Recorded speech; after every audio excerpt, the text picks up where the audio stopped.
Welcome, everyone, to the Islanders Never Say Die podcast. I am your host, TJ, and with me again, as always, is our NHL analyst and expert, the grumpy old man. They say there's no shame in his game because he is always the same. That's me. Grumpy, what are you wearing? I'm wearing a hat. Actually, this is not my hat. I'm not a fan of the flat brim hats, honestly. Actually, this is my son. Oh, you look like you got one too. My son, this is his hat, and he doesn't know that I'm wearing it. I don't care. I hate it, honestly, but I wanted people to know that this is where we came from with this logo and where we are now.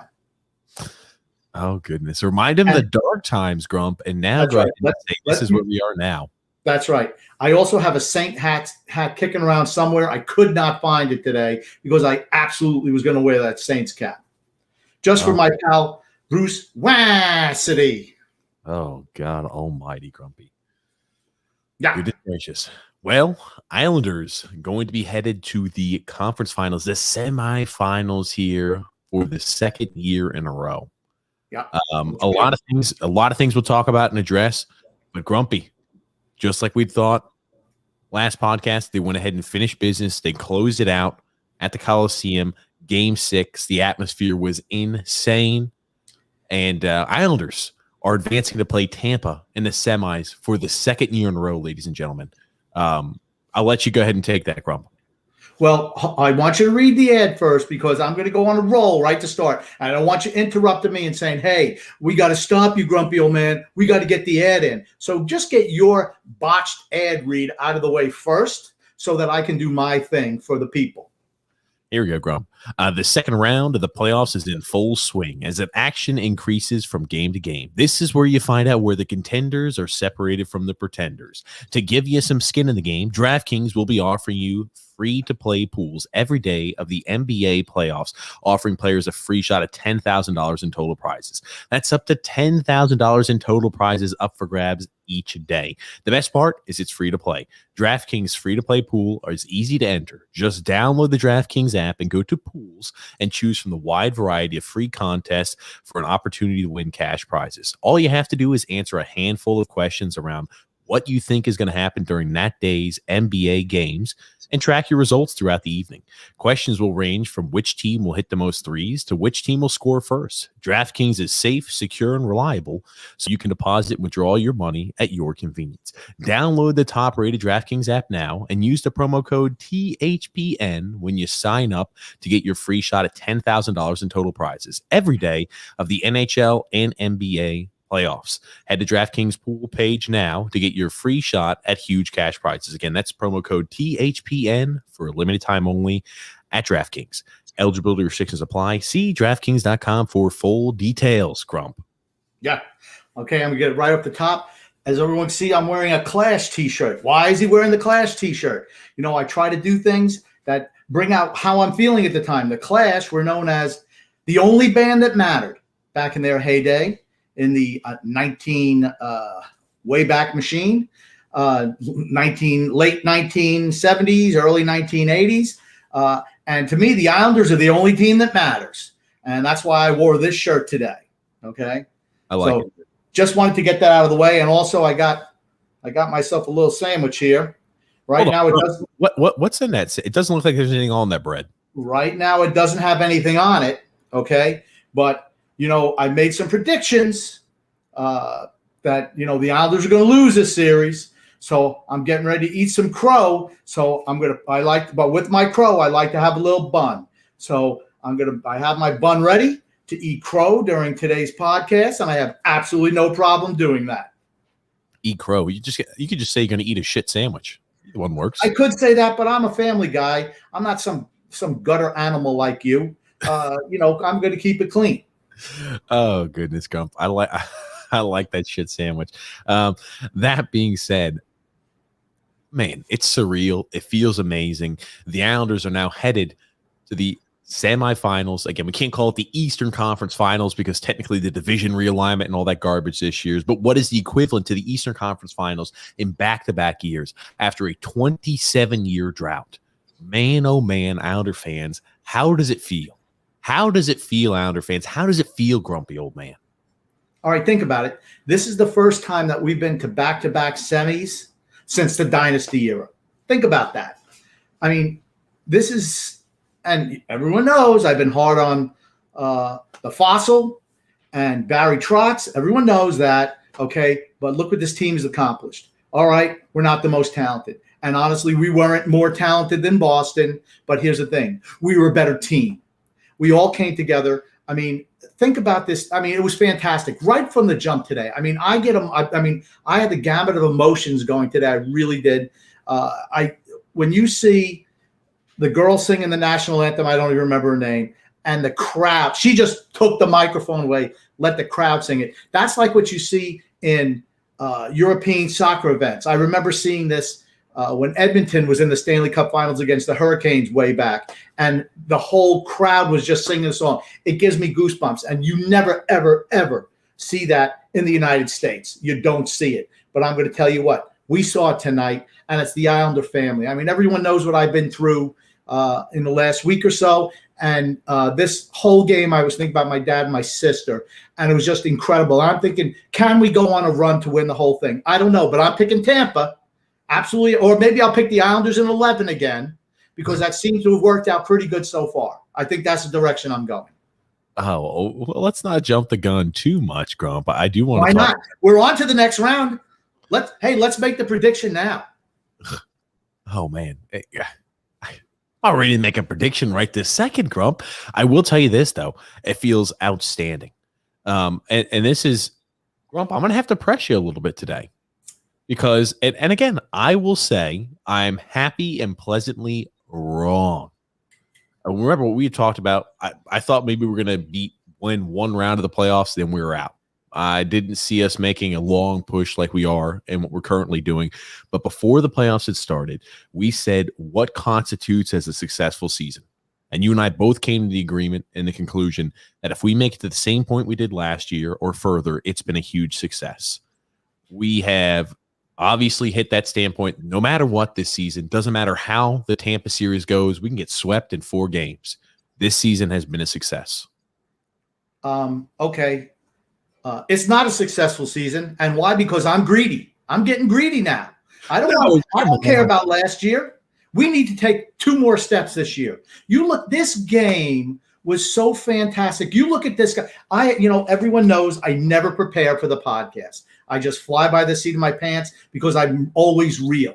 Everyone knows that. You're never going to hear any canned answers like you listen to TJ. Well, this is the way that we do this and that and the other thing. And, hey, how do you feel? That's not me. Everyone knows that. Whenever we need that canned clown show, we go to TJ. When you want realism, you come to me. And who are the players who stood out right from the get-go? I mean, from that national anthem, I'm like, the crowd is ready. Everyone's ready. And my biggest concern is, are those gutless refs going to fall for Bruce Wassidy's crying about the officials? I don't want to hear you call him Bruce Wassidy anymore. I hate that, Grump. Just because you're crybaby. So he gets that, right? But who came out right off the jump? Brock Nelson, one of my favorites. You know my pal Croc. I have it fully engaged right from the get-go. Absolutely fully engaged. And he scored 2 goals today, but it was me how he came out right from the jump. That's what stood out to me. And everyone knows I've been saying he's kind of disappeared this series, even though he had some points, right? But I thought the tail end of the last game and certainly this game, he came ready to play. But I'm going to say one thing about I can interrupt. You keep going and going and going. Finish up your point on Nelson. I want to try that. Yeah. He's prematurely gray. Have you noticed? That I noticed. Who cares? That being said, Grump, Brock Nelson, not only did he look fully engaged, a lot of his goals were all – look at the goal. He strips the defender. I can't remember who it is. I think it was 48. He strips the defender and turns that into a goal. And I'm thinking to myself, Mike, that is the Brock Nelson who's looking like a madman, possessed out there on the ice that we need to see and that we got a sample of tonight. That is the Brock Nelson that the Islander fans have come to know and love since Barry Trotz has been here over the last 2 years. Okay. Here's the thing. I thought, how did we win the series, right? Because everyone said, well, how? Grumpy old man, you said there was no way we were beating Boston. Absolutely no way we're beating Boston. What happens, right? Their defense core got decimated. That's what enabled us to take that game over. Every mistake they made in the defensive end, we scored every single one. I mean, you saw Grzelcyk absolutely struggle today, totally struggle. You saw McAvoy take a, you know what, he took a little shoulder to the head, and now you hear them on the national broadcast. Oh, look at that! That should have been a penalty. Shut up, Keith Jones, you loser dog. I know you wanted Boston to move on. All right, I know you did. You want to know why? Because the Islanders owned your ass when you played back in the day. I understand that, but stop pushing that narrative, okay? Maybe you were hanging out with Cassidy all afternoon. His crybaby tactics, they didn't work. They got beat today. They got their asses kicked right off the planet today. Thank you. I will say this, right? I mean, Cassidy, seriously, he did get a lot of calls. And again, here's the thing. NHL officials, for the most part, in the playoffs, have their hands in their pockets. There's a lot that was let go, a lot that was called ticky-tack a little bit today. But still, hey, right? I mean, like, the Boston Bruins had a significant penalty and power play advantage over us today and still got throttled. So, take that for what it is. Take it with a grain of salt. But I'm glad that he had an early exit. There's nothing more to put a smile on my face than to see somebody who's an absolute sore loser finding every single excuse under the sun to go ahead and justify his team's lack of performance. Lose. Yeah. You know what? I realize what he was trying to do, but I'm going to tell you what. This the guy, like I said, Brock Nelson just stood out today. He was engaged. And you don't always see that from him. Okay, we haven't this playoff series. I've been tough on him. Remember, I'm thinking maybe he's hurt. Remember, all year I'm saying something doesn't seem right about him. He certainly wasn't playing the way that he had the previous 2 years, but he certainly did tonight. And if this is the Brock Nelson that we have going forward, we got a shot against Tampa. We really do. Who else stood out? To me, Adam Pelech was just a force out there on the defensive end. He was fantastic doing everything. And one of your whipping boys, Nick Leddy, absolutely selling out. When was the last time Nick Leddy slid down to try to block a shot? I can't even tell. I couldn't even tell you. And he did that 2 or 3 times today, sacrificing the body to stop a shot, right? What does it tell you about this team? I thought Noah Dobson was really, really good today. Really good today. Then you look at the third line was fantastic, right? A couple of my other pals, a couple of the F- boys.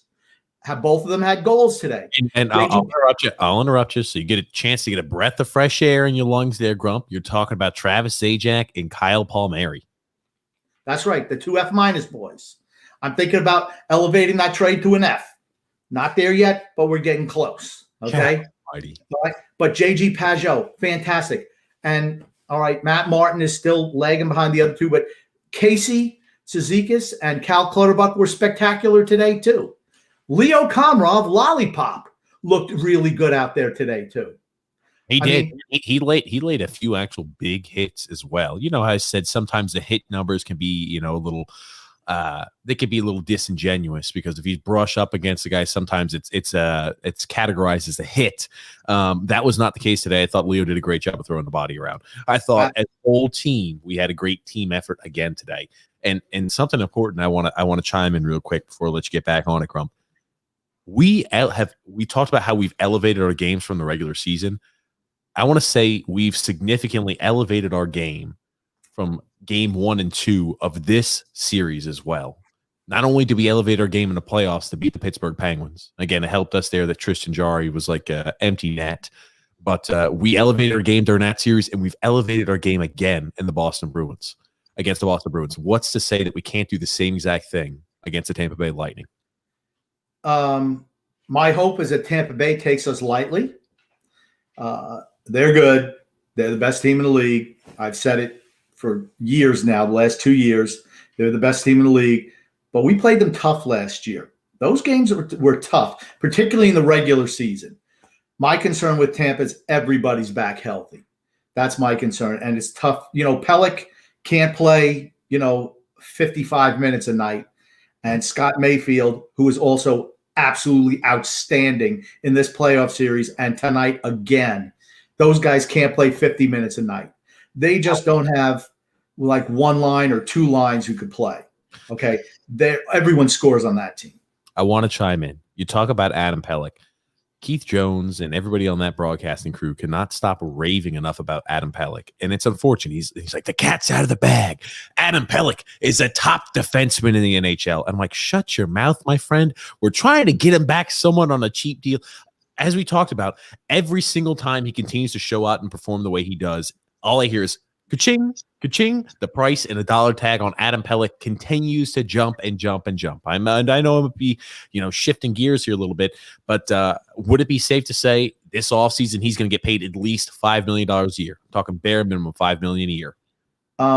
He doesn't put up offensive numbers, which could keep his number down. He's a restricted free agent. For me, I try to buy out a number of unrestricted free agent years. We're not going to touch on that because you don't understand the concept. Why? Well, I don't understand. I just said $5 million plus. Could you expect it, Grump? I don't know. But here's the thing: if he gets that, he deserves it. That's how good he's been. He's our best defenseman. I mean, I think Pulak is hurt. I told you that before. I believe he's hurt. But to me, the guys who've really stood out defensively have been Mayfield and Pelech. And between the two of them, they don't make $3 million a year. Think about that. That's how good they are. That's how you want to do it, Lou. You want the guys who don't make a whole lot of money be the big producers for you. We have that. Okay. I'm not even going to address that the way that you made that comment. We'll talk, I'm sure, and circle back on it later. Because you ate a crow sandwich, you're going to continue to eat some tonight. Just a forewarning, Grump. I don't know. Maybe the fans are behind me now. Maybe they're behind me. Pelech has looked outstanding, absolutely fantastic. The playoffs. So is Scott Mayfield. Again, had a miserable regular season, in my opinion. Very, very far off from what we'd seen in the past. Has definitely kicked it up to the next level and has played extremely well. Kyle Palmieri still scoring goals. I'll say it again. It wasn't a pretty goal he scored today, and it seems like a lot of the goals he's been scoring aren't pretty ones, but they still count all the same.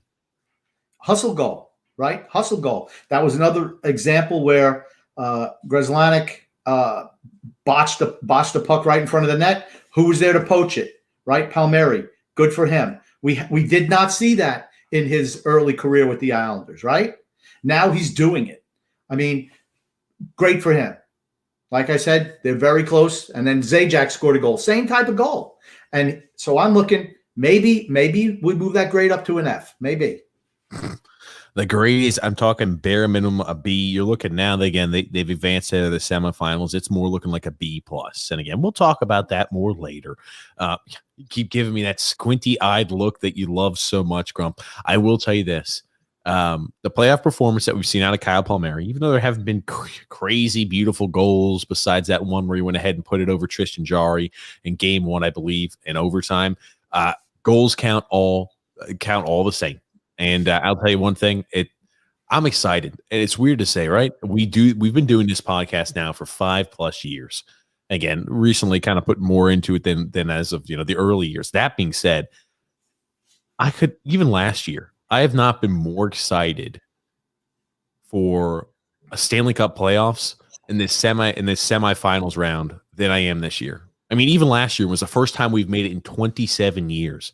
Maybe I was in a time period of shock. Maybe I was like, we've finally done it. We've made the Eastern Conference Finals at that time period. And now that's like, all right, we've been there before. Now I'm just so excited. I'm more excited than I was last year. And I feel like other Islander fans feel the same exact way I'm feeling. This year feels different. This year feels different from the team. I mean, just look at how the guys are playing for one another. I mean, they're selling out today. They were selling out today like it was game 7 of the finals. That's how they played. And, okay, against Pittsburgh, I'm going to, till the day I die, Jarry was the reason why we won that series. This series, we super elevate our game because guess what? They didn't have Tristan Jarry in their net. They had Tuukka Rask, who's a really, really good goalie, okay? But we outworked them. We grinded on them. We kept hammering the defense the whole series. And I said at the beginning, right? How do you beat a team like that? You got to hit their defense. And that's what we did. We injured Carlo. Miller was still banged up from the previous series. And we wore out McAvoy. And so what does that do? It shows all those guys have to rise up. They're not capable because they're not ready yet. And good for us, bad for them, fantastic for us. Absolutely. I couldn't agree more. think there's also an important note, right?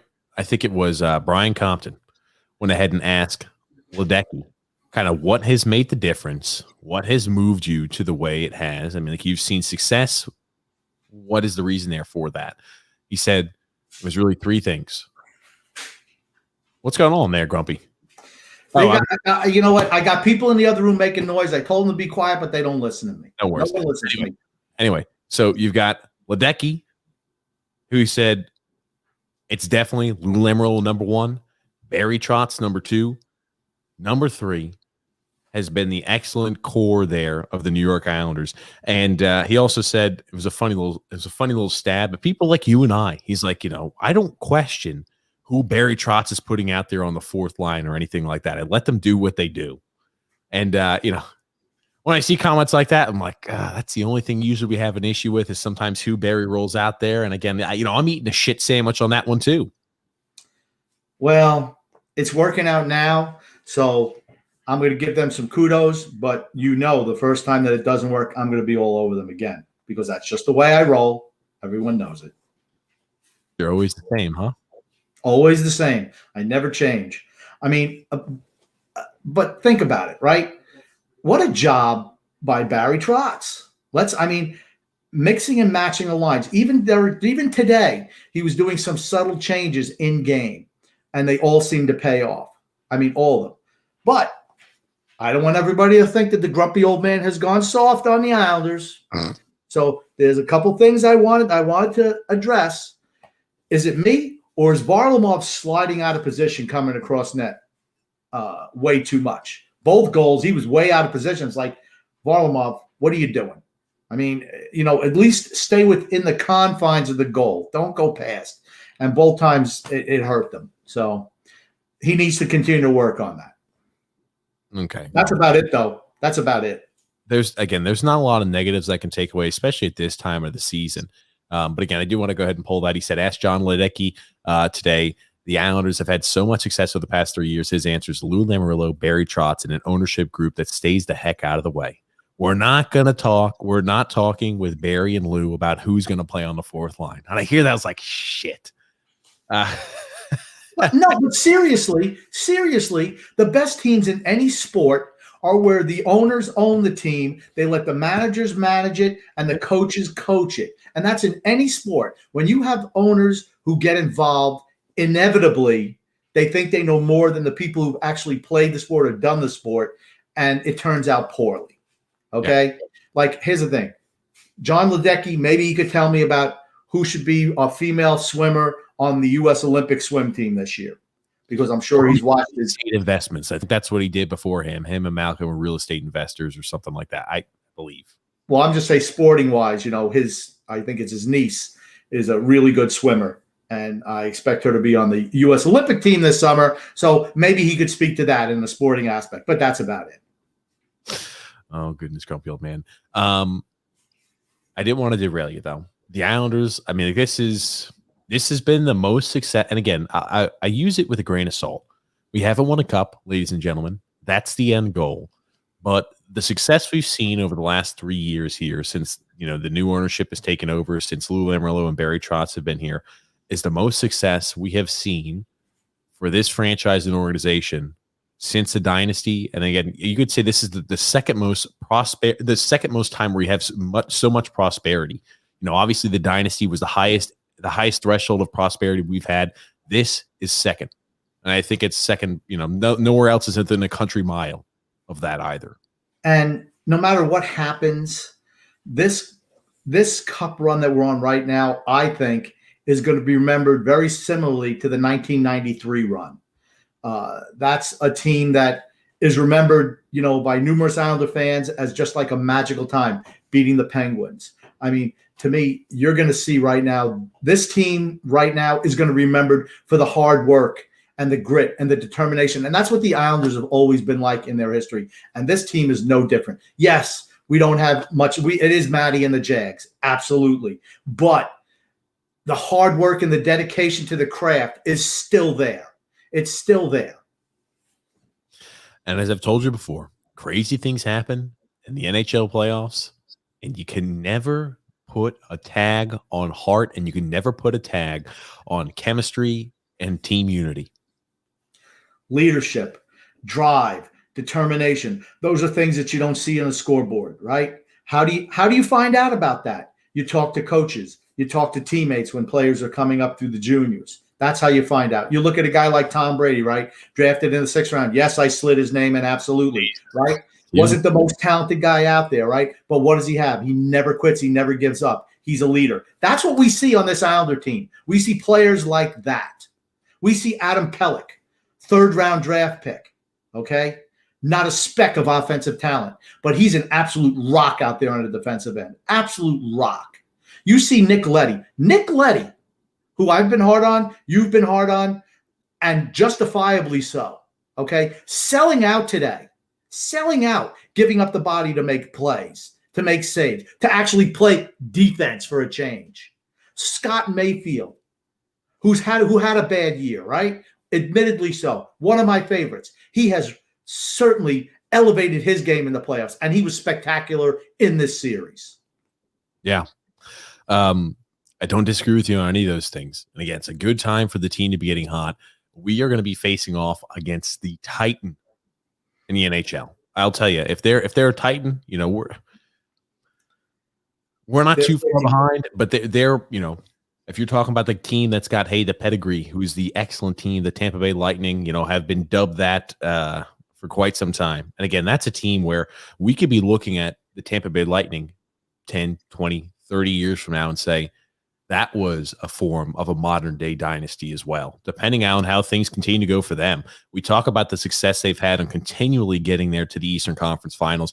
Now, they've been to the semifinals. It'll be 5 out of the last 7 years. Again, I think only 1 cup over that time period, though. So, you know, their window, they've got a lot of young, talented players. They've got a lot of talented players over there. So you just hope, as Islander fans, we won't be talking about, 10, 20, 30 years from now, oh, yeah, we were a really good team. And we had, finally we got ownership, put in the right general manager. They put in the right coach. Hopefully we won't be saying, but we kept running up against those damn Tampa Bay Lightning dynasties, like teams have said about the Islanders dynasty in the early 80s. Yeah. You know how I feel about Tampa. I like watching Tampa play. Why? Because they're so good. They're so talented. Am I rooting for them against the Islanders? Absolutely not. Am I going to hate them by the end of the series? Probably. Yes. But they're not a team that's really chippy. Okay, they're not. We're going to have to bang them from the get-go. We're going to have to play ultra physical on them from the get-go. If we don't, I feel it's going to be a short series. We have to. And here's the thing. We're going to have to elevate our game again. Tampa is a dynamic team. I feel like it almost feels like they toy with the other teams. Yeah, they'll lose a game here and there, but when it counts, they dominate. And they scare me. They got over the hump last year. They know how to win now. Okay? It's a lot like we were, and I've said it 100 times. I'll say it another 100 times. When we were 78, 79, we were one of the best teams in the league those 2 years, but we didn't know how to win yet. And then when we finally learned how to win, we won 4 straight cups. I don't think they'll win 4 straight cups just because of free agency, but their talent level is unparalleled in this league, top to bottom. I will say, I forget to every single time to mention this, but ladies and gentlemen, if you enjoy the show, the best way to show Grumpy Old Man and myself support is by subscribing to the channels there, subscribing wherever you're listening to it on there via the podcast. So he got on me yesterday. I always forget to go ahead and mention that's the best way to go ahead and get updates there when we do go ahead and release. Because remember, we will be having a post-game live stream every single Islanders game the remainder of the way. So if they're going, Game 7 of the Stanley Cup Finals, we will be having a podcast every single time. Don't care whether it's a Monday night, Tuesday night, Wednesday night, Thursday night, doesn't matter. We'll be live after every single Islanders game. Just a quick housekeeping mention and notice there. You mentioned something about Tampa. I don't want to preemptively jump in, but we had talked about this before the playoffs had started. And I thought this is a great point by Coach Tommy B when he mentioned this. Islanders are a team where if you're not familiar with the way they play, they can really be a nuisance and they can really be tough for you to handle. We had mentioned all the games before the semis are going to be games to where the teams are familiar. They played every single team in their divisions 8 times that year. Now, the Tampa Bay Lightning, albeit might be the best team top to bottom talent-wise in the NHL. And again, I think you're going to find anybody else disputing that. That being said, they have not played the Islanders once this year. And you wonder how difficult it is preparing for the Islanders. Not many teams play that Islander style of hockey where they have to go ahead and be very, very defensive oriented, good defensive structure. They go ahead and play that collapsing style with good goaltending. They can really frustrate the hell out of you. And as soon as you make any type of mistake or hiccup, just like we saw tonight, like we've seen all series against the Bruins and all series against the Penguins, they go ahead and make their opportunities count. That is a team where if you don't have that familiarity aspect with them, it could be really tough in a series. Yeah, without a doubt. The thing that worries me about Tampa is the fact that they have everyone healthy right now. Last year, and here's the thing, last year we played them extremely well during the regular season. 1-0 games. We beat them a number of times 2 years ago. And then we lost, of course, in the semis last year. And they were missing guys. It worries me because their power play is absolutely lethal. We have to stay out of the box. And you addressed the point of not playing the other teams. And I've addressed that numerous times in the last couple of months. We don't know who the best division is yet. We're about to find out when we go to the next round. You don't know until the teams play another team from another division. You're right. Tampa might look great, but we might come out and dominate them and beat them. Well, guess what that means? Our division was better than theirs, okay? Because everyone just played the same team. I mean, what happens if Montreal comes and beats either Colorado or Vegas? Are you going to say that the North Division was the best division? I mean, you could say that they were better than them because they finally beat them. I'm going to hit you on the pause right there, grumpy old man. We'll talk about what's going on there and out west as well a little bit today.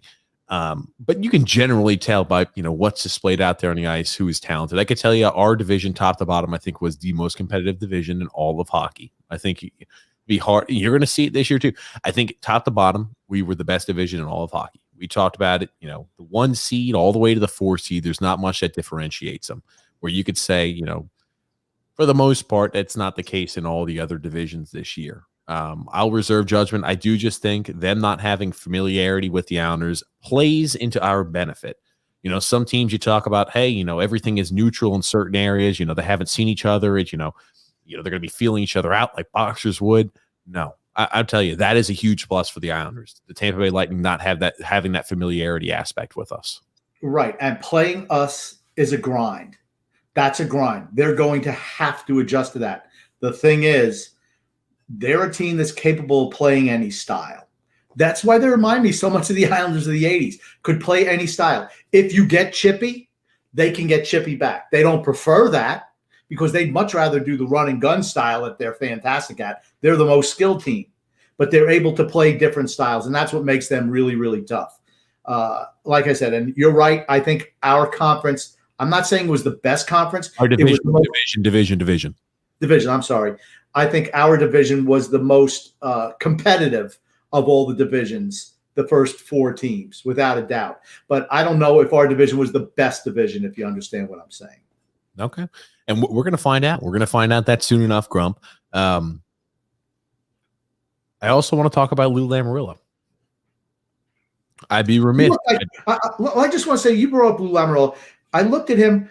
We were up 5-2 with a minute and a minute something to go, and it looked like he was in a coma up there. I mean, okay, you looked at it. It looked like he was in a coma. I had a very, very different opinion. It looked like a guy. You're gonna say this sounds. You're gonna say it sounds cheesy. You might say it sounds like a cop out answer. It literally looked like I've been here. I know what it takes. It looked like he had an edge to him as well.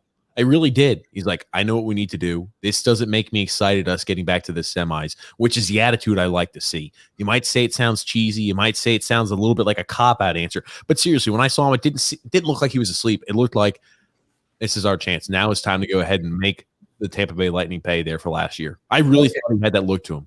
Okay, but you see, even Barry is even excited. Lane Lambert, everybody on the bench is excited. I just would have liked to see Lou just pull the mask down and have a smile on his face, and then put the mask back up. That would have made me happy. Oh, goodness gracious, Grump. Well, he's not. Lou Lamoriello is not there. I know he calls into the show every once in a while. Lou Lamoriello does. And again, for new listeners, Lou Lamoriello on the landline does call into the show every once in a while. I know he calls in the show, but maybe you can go ahead and hash that out with him there after the podcast, or maybe you can hash that out with him at other times there and say, we want to see a smile on your face more often. But I have a feeling Lou might say something like, hey, there'll be no. First of all, don't talk. Stop. Don't talk for Lou Lamoriello. Don't you be talking for him. When Lou calls in, I ask the hard-hitting questions like, Lou, did you ever think about smiling once? Maybe he's forgotten how to smile. He's pretty old. Is that what it is, huh? Maybe. I don't know. Goodness gracious, Grump. I also want to populate something on screen, Grump, and you're gonna get a big smile on your face. And we talked about the Kyle Palmieri trade, how you originally rated an F-. I think that obviously has changed since then. That being said here, right? Most playoff goals by an in-season acquisition. You're going to notice a few Islanders. Jean-Gabriel Pageau in 2020, 8 goals. Kyle Palmieri now in 2021. Now he's got 7 goals after tonight. You could say since 2010, you want to talk about good additions at the trade deadline. Even though, hold on, stop, Grump. Even though Kyle Palmieri is not signed to any contract at the moment, he's just a rental, and so is Travis Zajac. It's hard to argue with the success that they have had. And again, Jean-Gabriel Pageau has produced this year in the playoffs as well. Yeah, without a doubt. The third line has been really, really good.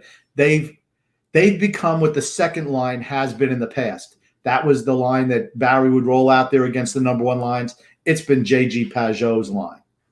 I know he gave up a first, a fourth, and 2 players for a couple of third-line players. That gives you an F- in my book. But they have performed in the Stanley Cup playoffs, so let's give kudos to them, which I have already today, numerous times. I will tell you. I'll tell you this, though, too.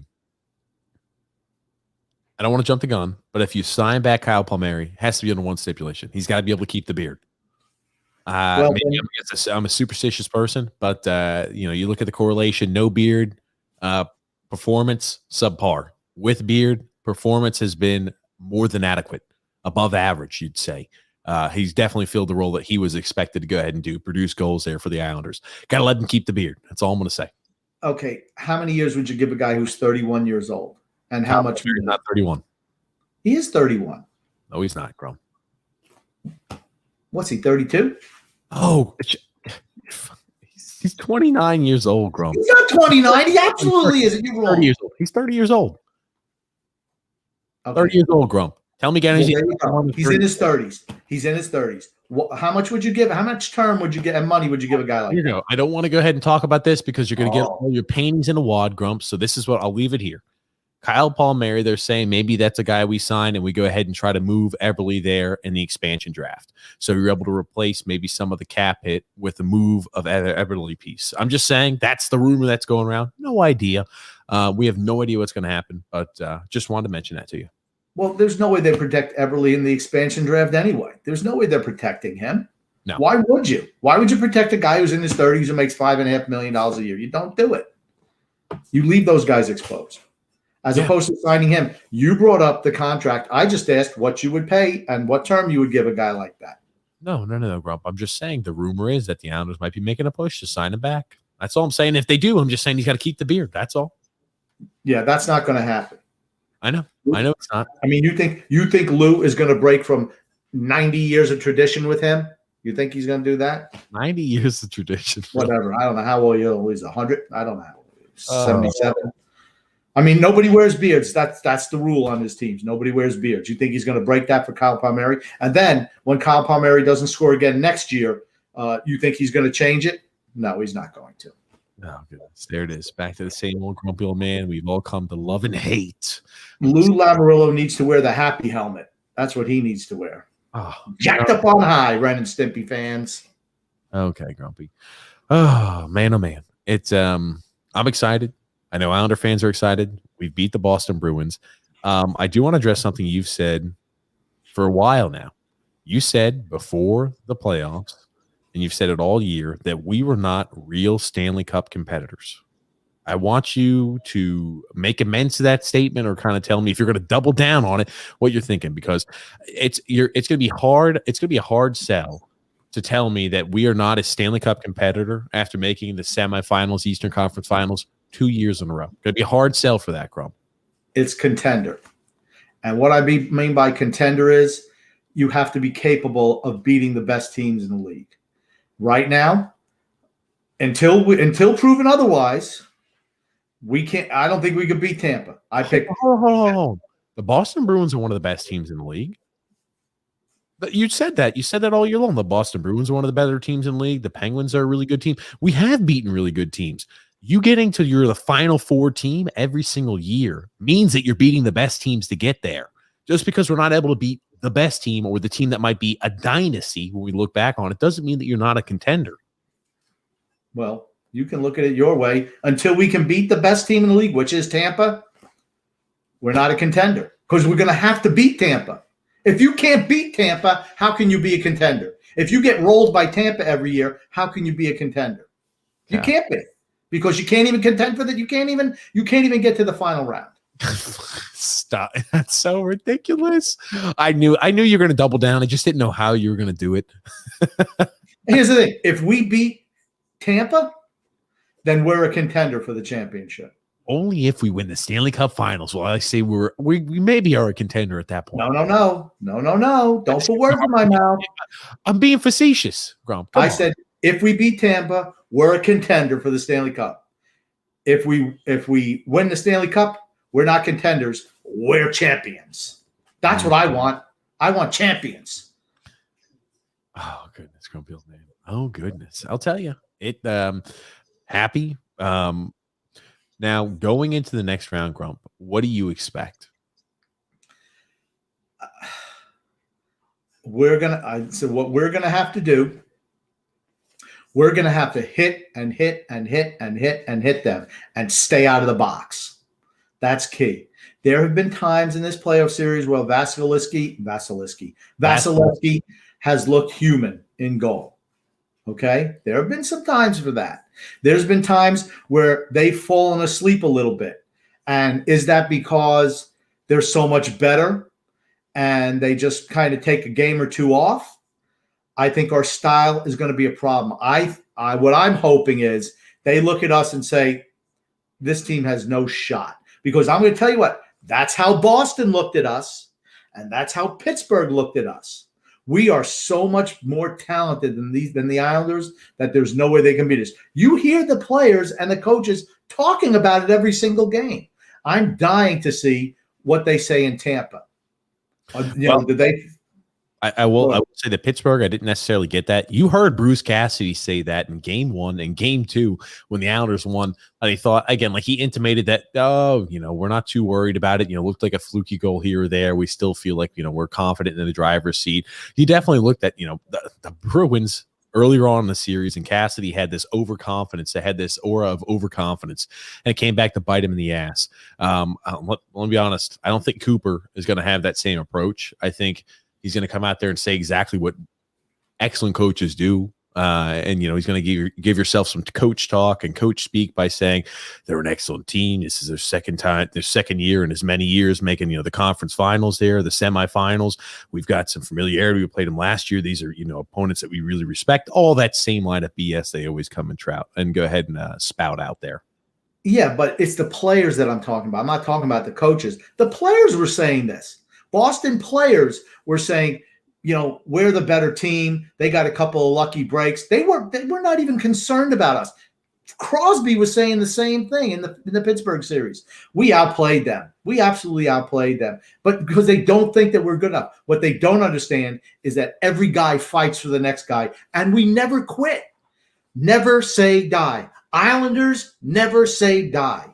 That's why that's the name of this podcast. Yeah, it's been the history. It's been the history of the New York Islanders. Even in the early years, we never quit. Yeah, I was about to say, it's almost like it's the reason why we've got the name, the Islanders Never Say Die podcast, Grump. That's right. That is exactly the reason.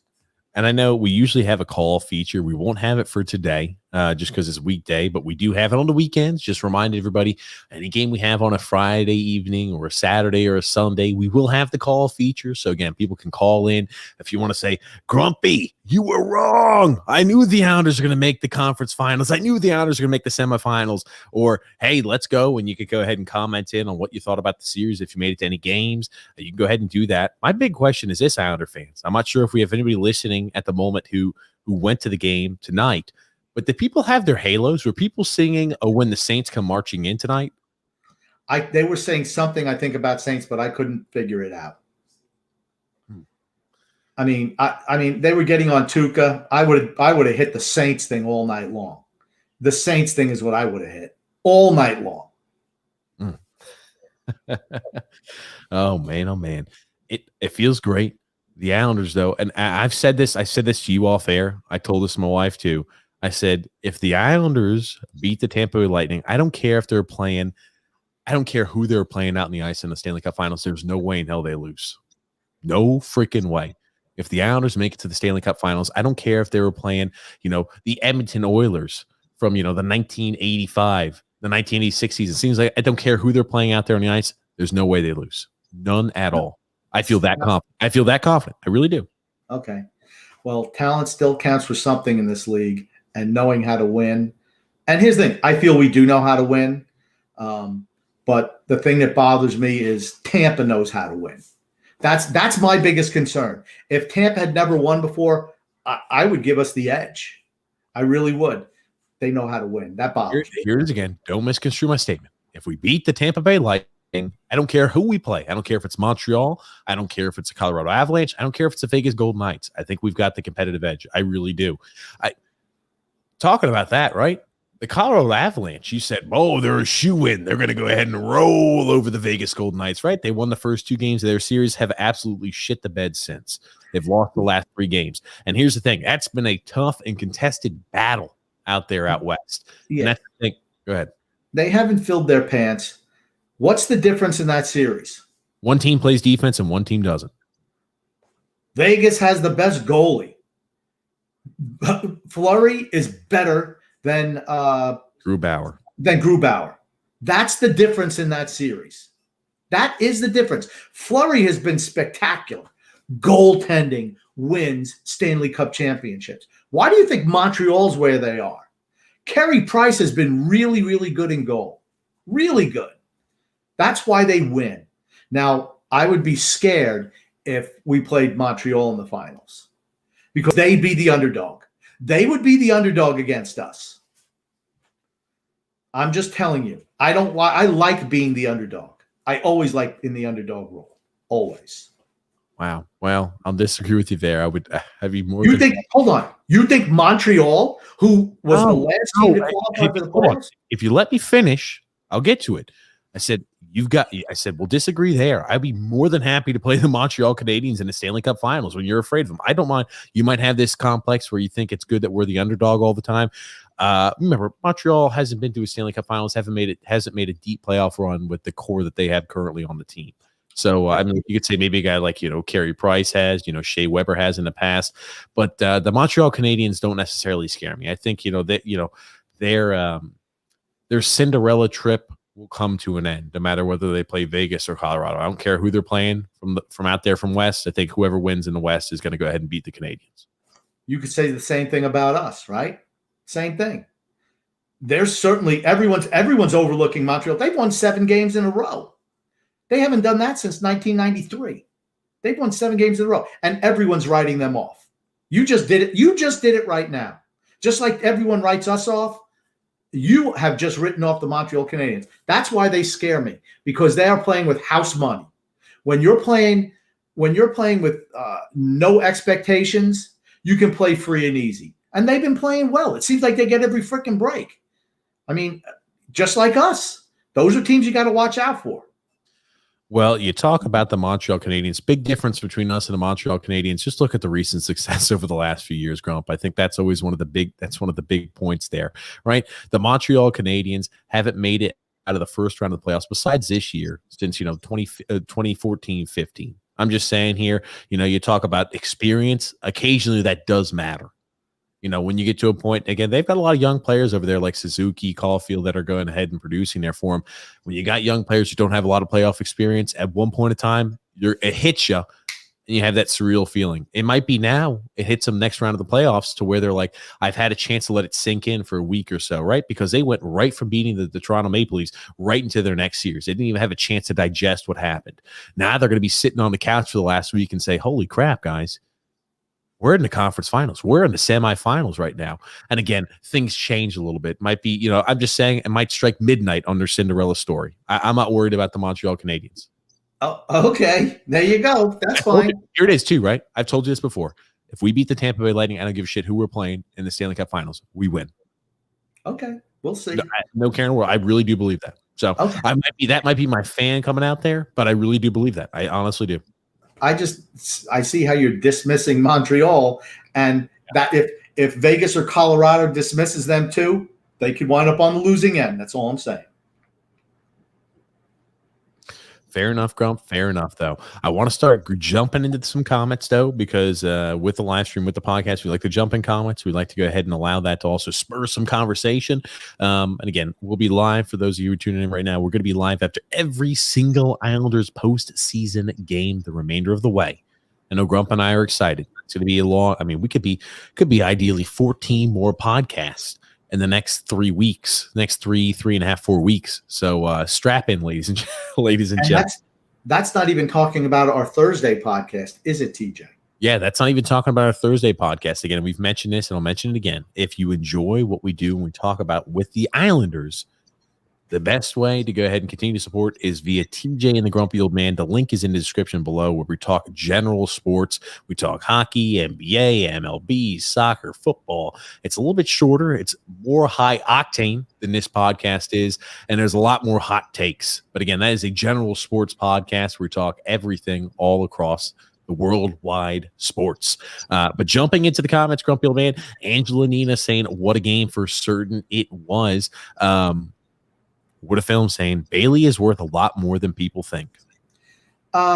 Josh Bailey has played well this round. He has. Hey, I'm a Josh Bailey hater, and I screamed at him a couple of times today because that's what I do. There's a couple of times I'm like, shoot the puck, make a better pass. How about selling out Josh Bailey? But he was pretty good today. I didn't think he was one of the best players on the team, but I thought he certainly did his job today. And I think they're better offensively, not having to play the shutdown role that Pajot's line has taken over. And Pajot's line does an excellent job of that. Again, we talked about it.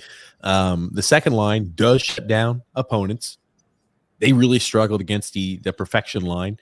But that third line had done a very, very effective job. Right when you say, hey, how well did the Islanders go ahead and effectively neutralize that? How will they be able to take that over against the Tampa Bay Lightning? They don't have just one solid line. They have multiple solid lines. That perfection line is as good as any other line in the NHL. Yeah. It really is. And we neutralize that with our third line all season long. Right. And real subtle, well, not subtle, nice coaching job by Barry Trotz, realizing that the second line was not doing the job, because that's his MO, right? We're going to put the Nelson line against the top line. Well, they were not doing the job. They were outclassed by the perfection line. So he put Pajot's line on there and matched up with them. And that was a difference. That and the defense was a difference in the series, really. And those were, I'm going to say both coaching decisions, right? Hit that defense, pound their defense, and matching up Pajot against the perfection line. Two brilliant strokes of genius by Barry Trotz. That's for the people who say that I never say anything nice about Barry Trotz. I don't see how I could be any more positive about what he did this series. Yeah. Again, everybody has selective listening. That being said, moving on, Randall Scott said, why not us? Why not us? No, it's not why not us like a question. It's like, why not us? That's a statement. That's not a question. And he put it as a statement. He put exclamation points. Don't you know how to read that? Why not us? I know how to read. Why not us? No. Why not us? Our friend Eve saying Brock looking like a poor man's Bobby Smith. He's not Bobby Smith. A very poor man's Bobby Smith. I told you, right? You talk about poor man's. I've said Anders Lee is a poor man's Dave Andrechuk. No, no. He is. He'd be a broke-ass man's Dave Andreychuk. Oh, goodness. All right, Dave Andreychuk's a Hall of Famer, over 500 goals in his NHL career. Andrews Lee's never going to snip that. Why even bringing him up? It seems like we played better without him. Which proves my point. We don't need him. God almighty. We'll save that for the offseason. I'm not touching that hot button issue now. Adrian said, hey, TJ, what's up? And how are you doing, grumpy old man? What do you say, Grump? Yo, Adrian, we did it. We did do on it. To the next round. We are on to the next round. Absolutely, we are. Absolutely, we are. Buck's Skull Gang in the house said, hey, everybody. And Adam S. also saying, hey, TJ there and the grumpy old man. What's up, Adam? Alexander chiming in there with a yes, yes, yes, yes. Islanders, baby. So excited. What a game. Grumpy and TJ, you guys are awesome. Oh. It was a great game. It was a great, fantastic game. I was geeked up from the get-go. Like I said, listening to the anthem. My emotions were going right from the beginning, and they didn't stop the whole way through. I was doing what we call in my house the monkey clap. You know, like that is. That's like, you remember like that little toy that used to, the monkey goes wee, wee, wee. That's what I was doing, but it was much faster, much quicker. Mine's better than the monkey. I'm just telling you. Okay, trust me. I'll believe you on it. I don't want to hear it. I don't want to see it again. Also comment there. You Newsday Andrew Gross for giving the Islanders no chance. I'll tell you, the Grumpy's giving the Islanders no chance in every round too, though. It's working. It's working, and I'm sticking with it. I picked the Islanders in 11 every single series, and I feel that's going to get us through. Oh goodness. David D saying woohoo, obviously excitement. Patrick V they're saying big win tonight. Definitely their best game of the series. I like the third line of Palmieri, Pajot, and Zajac.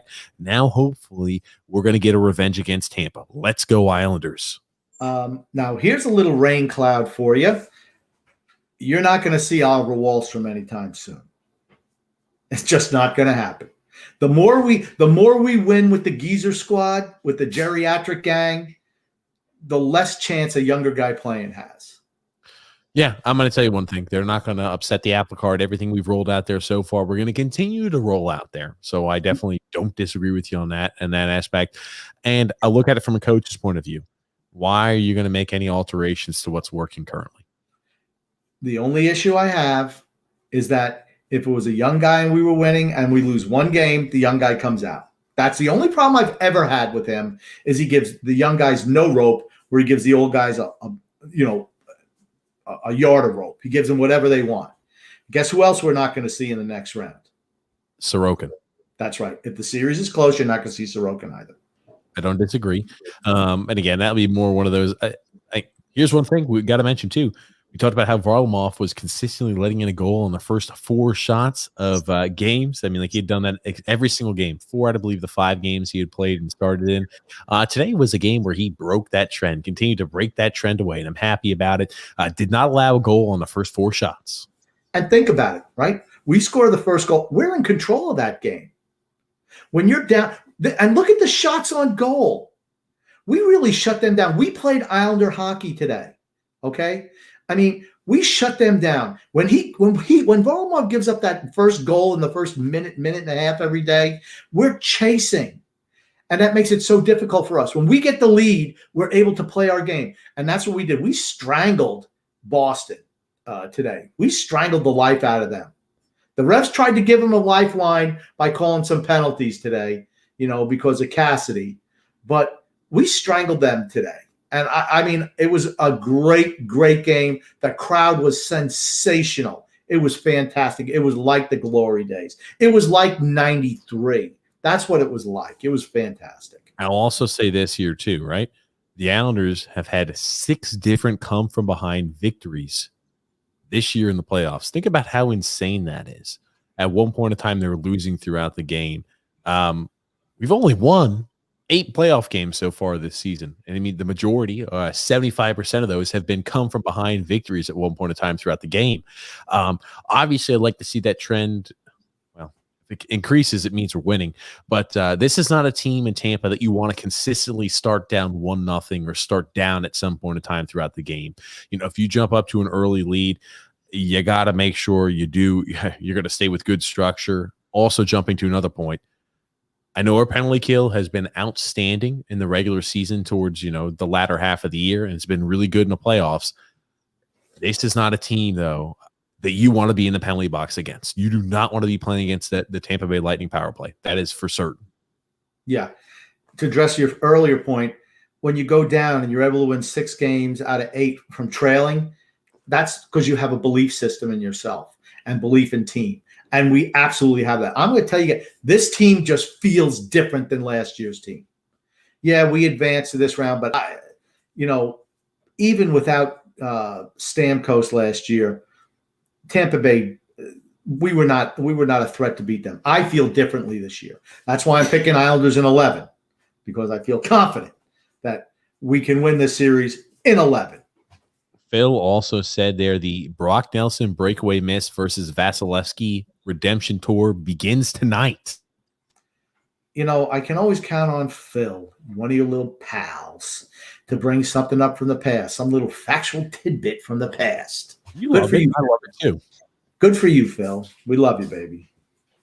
Well, TJ is drinking out of the fire hydrant. Don't worry about that, Grump. Anyway, D-Cut says, woo, he's obviously excited. John M., the Bruins were worn out. They had no life in the third. That's right. You could tell they were beaten.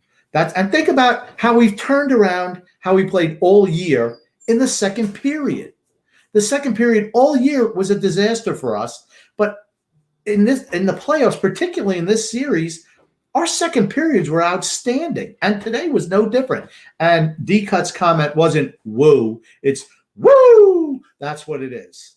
You have to read these comments as they are designed to be written. Grump, anything that I see with multiple exclamation points, I'm just going to let you take it from here on out. Does that sound good for you, Grump? Okay, when he puts woo, like W-O-O-O-O-O-O-O, that's woo, woo, woo, woo. That's how you got to say it, not woo. Oh, woo, God. woo, woo. Not like that. Buck Skull Gang all said, hey, TJ and Grumpy Old Man. D-Cut said, what's up, boys? Eastern Division champions. Paul D chiming in saying, how about that Croc Nelson and the king of the secondary assist, Josh Bailey? Grump. Hey, he had a primary assist today, did he not? I mean, good job for Josh Bailey tonight. It was a nice feed. Yes, it was. Here's the thing, people. Yes, I rip on the players when they're not hustling. They look like they're dogging and out for a country stroll. But when they come to play, they come to play. Josh Bailey came to play last game. To me, all right, he played well today, but he was way better in game 5. I thought he was. His effort level was up there. Brock Nelson, this was the best game of the series for him by far. You could tell right from the beginning. Right from the beginning. Can we go as far as to say this was the best game we've seen so far the entire postseason from Brock Nelson? Yes.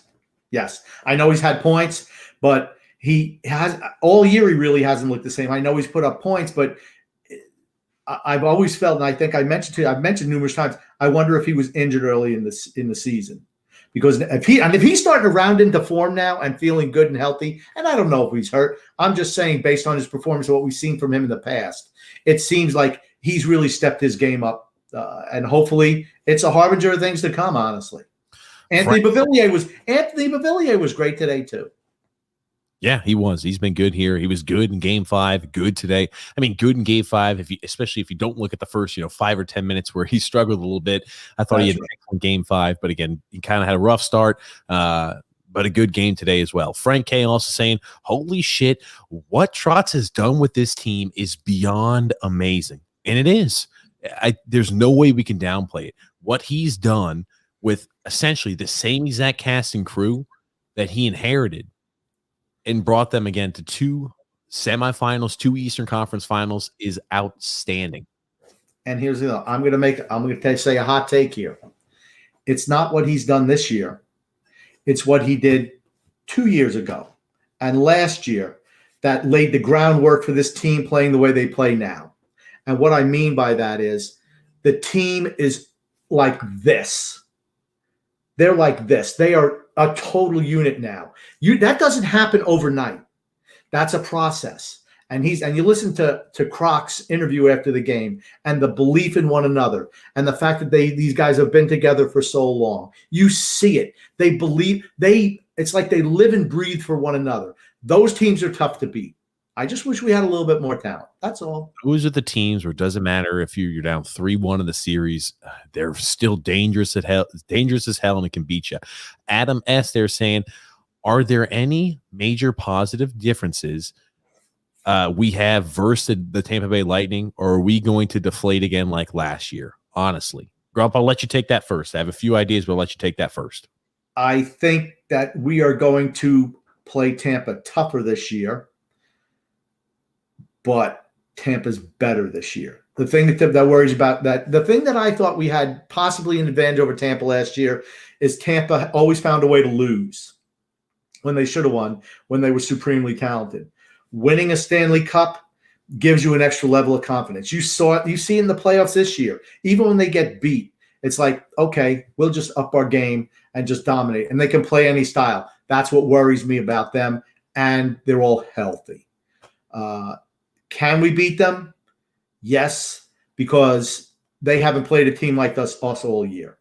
That is our advantage. Yes. I was about to say that cannot be undervalued or undersold at all.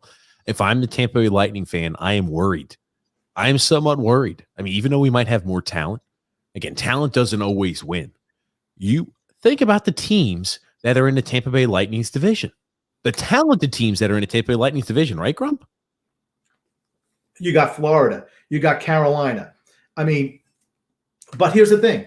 Had they come up against a team that plays structured defense, the answer is no. No. That was I just wanted you to start listening if you know I was going to jump into it, right? The Carolina Hurricanes are not a team that plays heavy defense, slow counterattack style there with heavy goaltending. I know the goalie from the Carolina Hurricanes. I can't remember his name, but he played well this year. And Florida Panthers, right? Another team that's one of those high octane, put up a gaudy amount of points this year. Not really a very, very defensive structured team. And the Predators are kind of the same way. The Predators weren't a team like the Islanders. This is a different style of team that they haven't been playing against at all this year. So you wonder how long it's going to take them to get acclimated to the New York Islanders, if there's going to be any acclimation period. But I think there's going to be a little bit of a struggle for them earlier on, trying to feel like, okay, now we're playing against this Islander style, which we haven't seen in over a year. Well, that's what, that's our advantage. Like I said earlier, that's our advantage. But you look at, okay, high scoring teams, right? Was Tampa great in the regular season? No, they came in third in their division. But did you really feel that Carolina and Florida were better than them when it come down to it? I certainly didn't. And look, and you're right, they're high flying teams. What did Tampa do to them? I mean, there were a couple of games where they scored goals, but they shut them down defensively. See, that's what worries me. If they're a team that plays defense too against high-scoring teams, that's trouble for us. But what I'm hoping is our aggressiveness, our physicality perhaps wears down Sergachev in particular. And I don't think you can wear down Hedman. Just too big. But if you can wear the other D-men down, maybe that opens a door for us. I also do want to go ahead and add this portion in too. 8 of the Islanders' 12 games, or 8 of the Islanders' last 12 games they've played in the playoffs. Or I'm sorry, it's only been 12 games so far. 8 of the 12 postseason games they've played, they have scored 4 or more goals. Let that sink in. This is a team who, wasn't at the top end of scoring per game in the regular season. And you were to tell me in this playoffs, we've had 8 of the 12 games we've played where we have scored 4 or more goals. And what does that say, right? What's the one thing we said the Islanders have to do to be successful in the playoffs? They have to be able to score, because we know our defensive structure is there, and we're not sacrificing defensive structure. We're capitalizing on every single mistake. And you know what? If I was a fan of the other teams, I'd say, man, those Islanders were lucky as hell every time. But is it luck, or is it determination and skill in the situation? Because every time that they make a mistake, it ends up in the back of their net. Even tonight, Boston had open nets that they missed, guys wide open, Varlamov out to lunch, and they just missed the empty net. I mean, I almost feel like we're a team of destiny in some respects. Fair enough, Grump. But I don't want to get ahead of myself. That's why I'm picking Islanders in 11. Oh, God. Anyway, moving right along there, Grump, because we got a lot of comments to get through. I'm giving you the heads up. A lot of comments to read through, Grump, so I'm going to have to keep you to the whip. REC there says, grumpy old man. They say you are always the same, but maybe Bailey is a playoff style player. He is a high hash off the wall. And dare I say, he had a real assist with the in between the leg push to Nelson. I said he had a real assist today, right? Like I said, I gave Josh Bailey compliment today. I am always the same. Is he a guy to where he's a playoff style player? He's leaning in that direction. I think he gets away. I think he plays better in the playoffs because everyone kind of ignores him. If Josh Bailey would just shoot the puck more, he wouldn't have this reputation. He had opportunities today, really, to put the puck in the net. He did. Of course, he Baileyed it, but what could you expect? Well, Buck Skull Gang in the house also said, can't wait to play the defending champs. David D there saying, never, ever give up, boys. Let's go, Islanders. Andrew L saying, Islanders broke Tuukka Rask. I would break you. It was there. I think it was more the defense that broke as opposed to Rask. Yeah. And then John M saying, Butch Cassidy got out-coached. I really think Bruce. He meant to say Bruce, but he's got Butch there. But he meant to say Bruce Cassidy. I always say Butch Cassidy too. Butch Cassidy and the Sundance Kid. That's why it's easy. I know. I know that's why it's an easy slip. But yeah, Bruce Cassidy did get out coached. And again, this is the second playoff series in a row that whoever's gone up against, Mike Sullivan, Cassidy, doesn't matter who it is, I think has been out coached by Barry Trotz. When you hear your coach complaining about referees, your team's in trouble, right? Didn't I say that the other game? And the same thing in the Pittsburgh series. I knew we were going to win Game 6. This one here, I felt we were going to win it also, but I was worried about his crying that the officials might try to, let's look extra hard at the Islanders. And Boston did have more power plays. And like I said the other day, it wasn't the fact that they had more penalties called on them. It's that that penalty kill was miserable and we were scoring on the power play. That's the only reason he was complaining about it. He should have been complaining about his team's poor play as opposed to the referees. Yeah, Grump. REC also said the Saints go marching in. That is for certain. Now, Grump, did you see? You don't have any social media, so I have to show you this. I saw I saw this tweet made, and I know you don't have any social media at all, but I will go ahead and share it there with you, Grump. The New Orleans Saints said Game 6 is going to be intense. Obviously, all of the the memes and the tweets were all about the same. And it's just always funny to see like one of those big handles go ahead and say, oh yeah, we can't wait there for Game 6, just buying into it a little bit, riffing back and forth. That definitely is one of the storylines from this series as well. Okay. I'm going to piggyback on this. You want to know why the New Orleans Saints are getting on the Islanders bandwagon? Because they know next year they have no, and I mean absolutely freaking no shot of winning their division with Tom Brady and the Tampa Bay Buccaneers. Shit, Jesus Christ. It wasn't enough for one Tom Brady comment, but let alone two, grumpy old man. Oh, my goodness. Alexander also said, I tell you what, the analyst Keith Jones and the other clown always want to talk bad about the Islanders. Yeah, I mean, they talk about, this should have been a penalty. Look at poor Charlie McAvoy. You know what? Boston's been doing that all year in all series. I mean, why don't you flash back to Scott Mayfield getting elbowed in the head, which I forget who it was who elbowed him in. He got fined $5,000, and he should have. But we're not talking about that, right? We're just talking about the Islanders, the Saints, the New York Saints. Well, it's funny you bring it up, and it kind of puts things in perspective, right? Arthur Staple came out with the tweet, and there is nothing more accurate than it, too. And again, it's funny. These would be more talking points if, the Islanders didn't obviously go ahead and beat the Boston Bruins in advance to the next round of the playoffs, but this is still worth mentioning. Let me go ahead and remove this real quick. Right?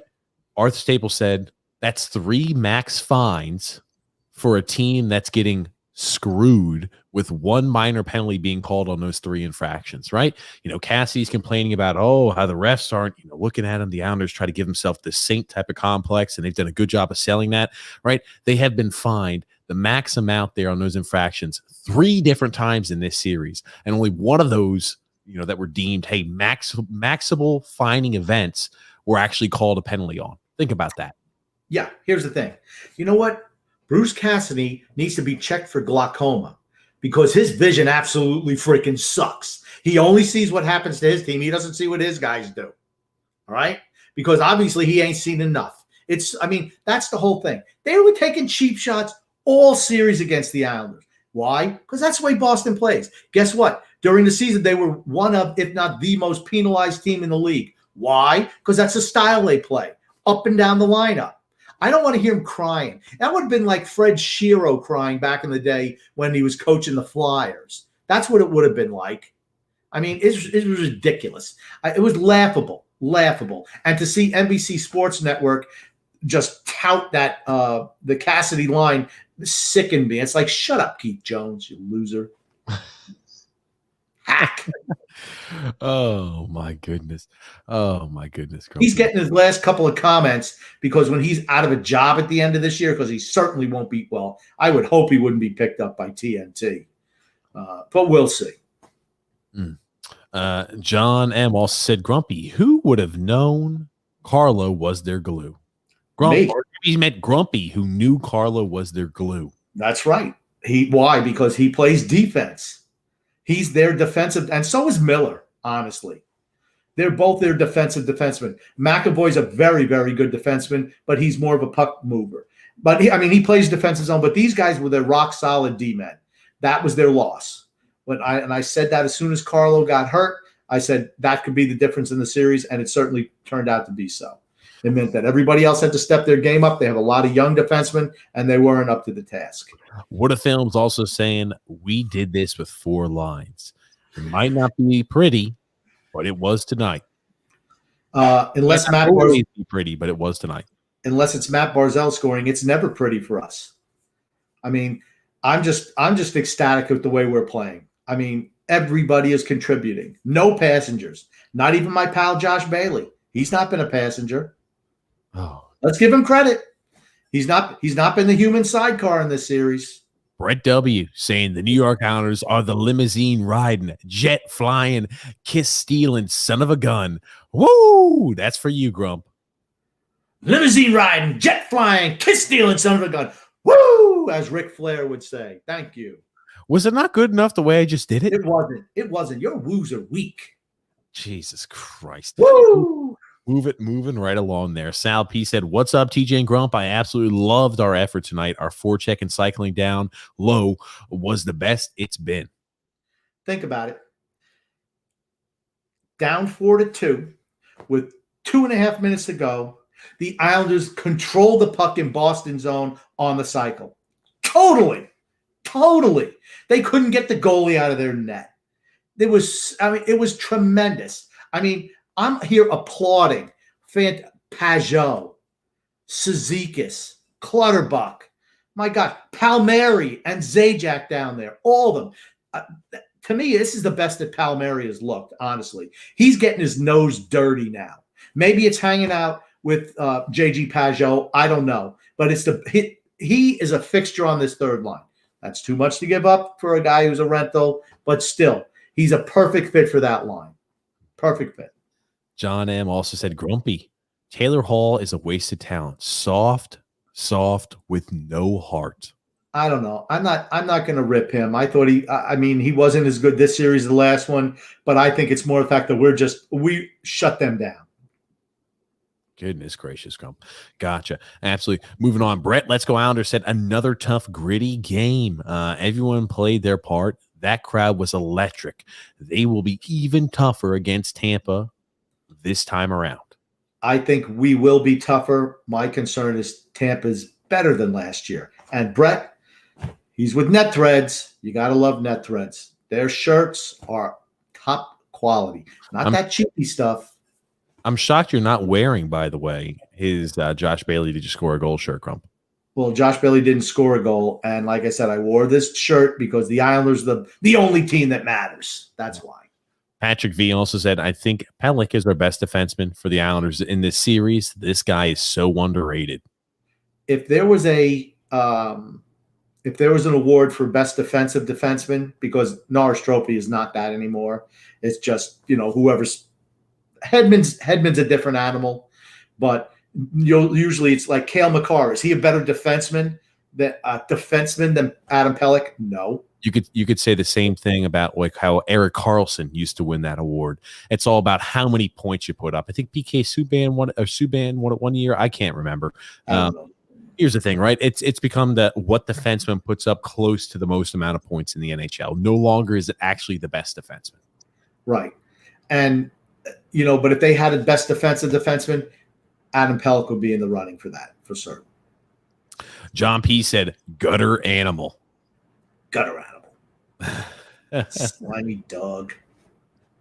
And then we're talking here, and this is like, how great does it feel? Oh, people are chiming. It feels amazing. Feels outstanding. Rusty Spooner says also, hell yeah, let's go Islanders. John M. also said their Islanders are more healthy than last year against Tampa Bay as well. I don't think we were super banged up against them, were we? Well, remember, towards the end of the series, Pelech had that injured arm. We had some injuries. Remember, that's when it first came onto the scene that Cal Clutterbuck had a really bad hand issue that he needed surgery on. And there was a few different items. So the Islanders were definitely banged up. Okay, here's another thing. Did you love how after the end of the game, this is a time period where you're going to see a whole bunch of injuries. You just wonder how decimated those Boston Bruins were playing out there on the ice. Like the only way we could possibly imagine the Boston Bruins losing to the lowly Islanders are because the team is riddled with injuries. I'm like, ladies and gentlemen, you stupid broadcasting crew, every single team has injuries and every single team has players that are injuries right now in this time period. To say that it's not, or to admit that's the fact is, it's disingenuous. Yeah, the fact is that, but Tampa think about it. Point was out last year for them. Kucherov missed games with injuries. Stamkos was out. Killorn was out. They had a bunch of injuries last year. No. I'm talking about the comments they made after the Bruins game. I know. That's ridiculous. Okay, why did they get hurt? We wore them down. Our physicality wore them down. That's what happened. St. Louis did it to them in the Cup final. What was it, 3 years ago now? I mean, that's how they beat them. They wore them down physically, and that's what we did. We wore them down physically. It's a war of attrition. The NHL playoffs is a war of attrition. That's why it's the toughest trophy to win in sports. Frank K saying, F. Taylor Hall, never wanted him, and good for Lou for not getting him. He's a piece of shit. I don't get There's a lot of Taylor Hall hate out there right now. I don't get the Taylor Hall hate. I don't get the hate. And neither do I. I think he's a good player. He's going to want to, I tell you, we're going to see a lot more Taylor Hall because he's going to sign long-term with the Boston Bruins. I know we saw a lot of him when he used to play for the Devils too. So, but we're going to continually see a lot of Taylor Hall. I don't think he's great, but I don't think he's a POS. That's for sure. REC also saying, grumpy old man bringing out the props like a real Gallagher. # crow sandwich. Hey, no problem. Hey, when I talk shit and I get called on it, I have no problem admitting it. That's what makes me different from a lot of people. No excuses. Well, here's the thing too, right? Our podcast is one where people make comments trying to call us out. Shit, we'll go ahead and read it. I love it. Some people try to avoid those type of comments. I love it. This is a long one, Grump, so strap in there. Sean A saying, and again, you see how it's covering all of our pictures and face here, Grump. But Sean here saying with a long comment, huge fan of both of you, especially the grumpy old bastard. Like the Cowboys said to the dude in the Big Lebowski. I like your style, dude. Islanders are so underrated. I see the winner of the Tampa series to win the cup. Just like I said too, Grump, I think we will wear Tampa down and win it in 6 again. Tonight, we showed who we are to a T. Those last minutes of owning the rink and winning the puck deep was a thing of beauty. For certain it was. And let us not forget, our offense is super overlooked. We are bees and all 4 lines can pot a goal, I assume, but the comment runs off there, but they can pot a goal. Yeah, put that back up. There was something I wanted to address. Yes, that was, you can take it off now. That was Sam Elliott who said that to Jeff Bridges. He's like your style, dude. The guy with the big mustache. Yeah. Hey, a really underrated. I mean, you got to be a Sam Elliott fan. I'm sorry. He's great. He's great. And everything he does, he's great. Yeah. That was a really good movie, man. Jeff Bridges was spectacular as Lebowski, the dude. The first time I watched Deuteronomy. The first time I watched it, I was completely I was like, what the hell is this? It wasn't my style. I'm like, what the hell? It was very different, the movie. So I maybe have to watch it again for it to sink in. It was great. My God, what a great movie. Just perfect. Mark S. chiming in there saying, hey guys, Grumpy, thanks for explaining carte blanche. Carte blanche. Carte blanche. To TJ, LOL. What a game. Love the team effort. Nice to see Cutler get an empty net, or Clutterbuck to get an empty net goal. Yeah. I mean, you listen to Pierre describe, he's like, isn't that play the epitome of the Islanders? Just the smart play. Nothing. I mean, it's a freaking empty net goal where he skated over the red line and shot the puck at the net. I thought Pierre was reaching a little bit there, but you know what? I'm going to take any Islander love I can get. Because the TV people absolutely hate us. They hate us. They hate us because they hate us, but also we're not a flashy team. It's tough to sell the Islanders to the masses. It is. For certain it is. Matthew S. saying, hey, what's up, guys? It's a great night for the orange and blue teams. Yeah, the Mets absolutely blew out Baltimore tonight, 14-1, I think it was. 6 homers. Yeah.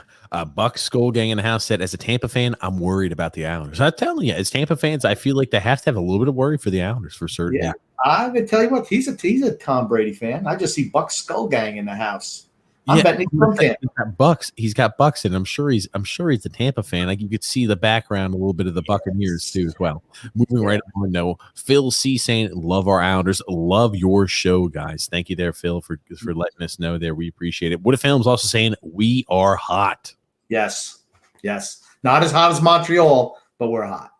David D also saying, never got a chance to tell you, grumpy old man, but sorry for the loss of your sister. Prayers go out to you and your family. Thank you there for that, David. Thank you so much. Greatly appreciate it. Yeah.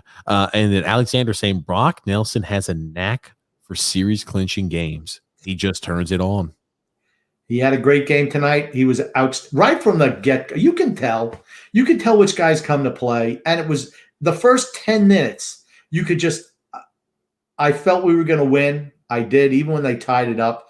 I just felt we were the better team tonight. There were other games in the series where we were outplayed and dominated, but tonight was absolutely not one of them. Absolutely, Grub. Moving right along here. Rusty Spooner saying, we outscored Boston 22-16 overall. Let's go, Islanders. It's cup time again. Let's hope. We can hope. Angelo R saying Brock instead of yes. And then What If Film's also saying Cassidy. Yes. Yeah. Moving right along there. Brian J there saying this series is going to be tough. Andre is a big goalie. He's good. Vasilevsky. He's good. He's the best goalie in the league. He is. He's going to be, again, like he's up there for the finalists for the Vezina. It wouldn't shock me at all if he wins it. Me being a sucker, I like Marc-Andre Fleury. I always have. I felt like, he always got some unfair hate. I felt the same way about Roberto Luongo, those goalies who I think always perform really well, but seem to not have the support of their team. I've always felt a little bit for Marc-Andre Fleury, the same way I have for Luongo. But I wouldn't mind to see him win it. But Vasilevsky's an outstanding goalie. He has looked human, though, at times throughout the playoffs. Yes, he has. But in crunch time, he always comes up with the big save. That's how you're a big time goalie. You come up with a big save at the crucial moment. And I don't think Rask did that this series. I really don't. Except maybe for game 2. But otherwise, that's Vasilevsky in a nutshell. Remember, when you have a team that's really plays offensive, you're going to get caught in 2-on-1s coming back the other way, and you have to make a big save. And he's real good at it. He's really good. Anthony P. there saying Brock Nelson, an American hero. Wow. Okay. Frank Hayes said Drew Brees and Michael Thomas were amazing tonight. When the Saints go marching in. I love those comments. I love Who would be Drew Brees? Who's getting ready to retire? Because that's Drew Brees. He's done. Drew Brees is already retired. Yeah, I know, but I'm just drawing the comparison. Who would be Drew Brees on this team? Who's ready to retire? Maybe Cal Clutterbuck? Andy Green, Cal Clutterbuck, something like that. I had to assume Andy Green doesn't have a lot of tread left on the tires.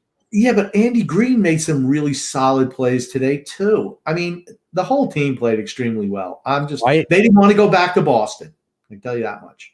as they should. And I told you again, if you lose game 6, you're in a world of hurt there. If you go to game 7, back to Boston, back to TD Garden. That being said, right, Andy Green, when he's playing those silent games, is so hugely important. And you talk about a guy who, remember, in the regular season, he was getting skated around. I thought he didn't really have the legs. And anytime you see at the end of the regular season an older guy looking vulnerable, looking exposed, I immediately think, how much tread do they have left on the tires? And is it because of fatigue that he's going ahead and showing this? Because, we had a lot of games in a condensed schedule this year.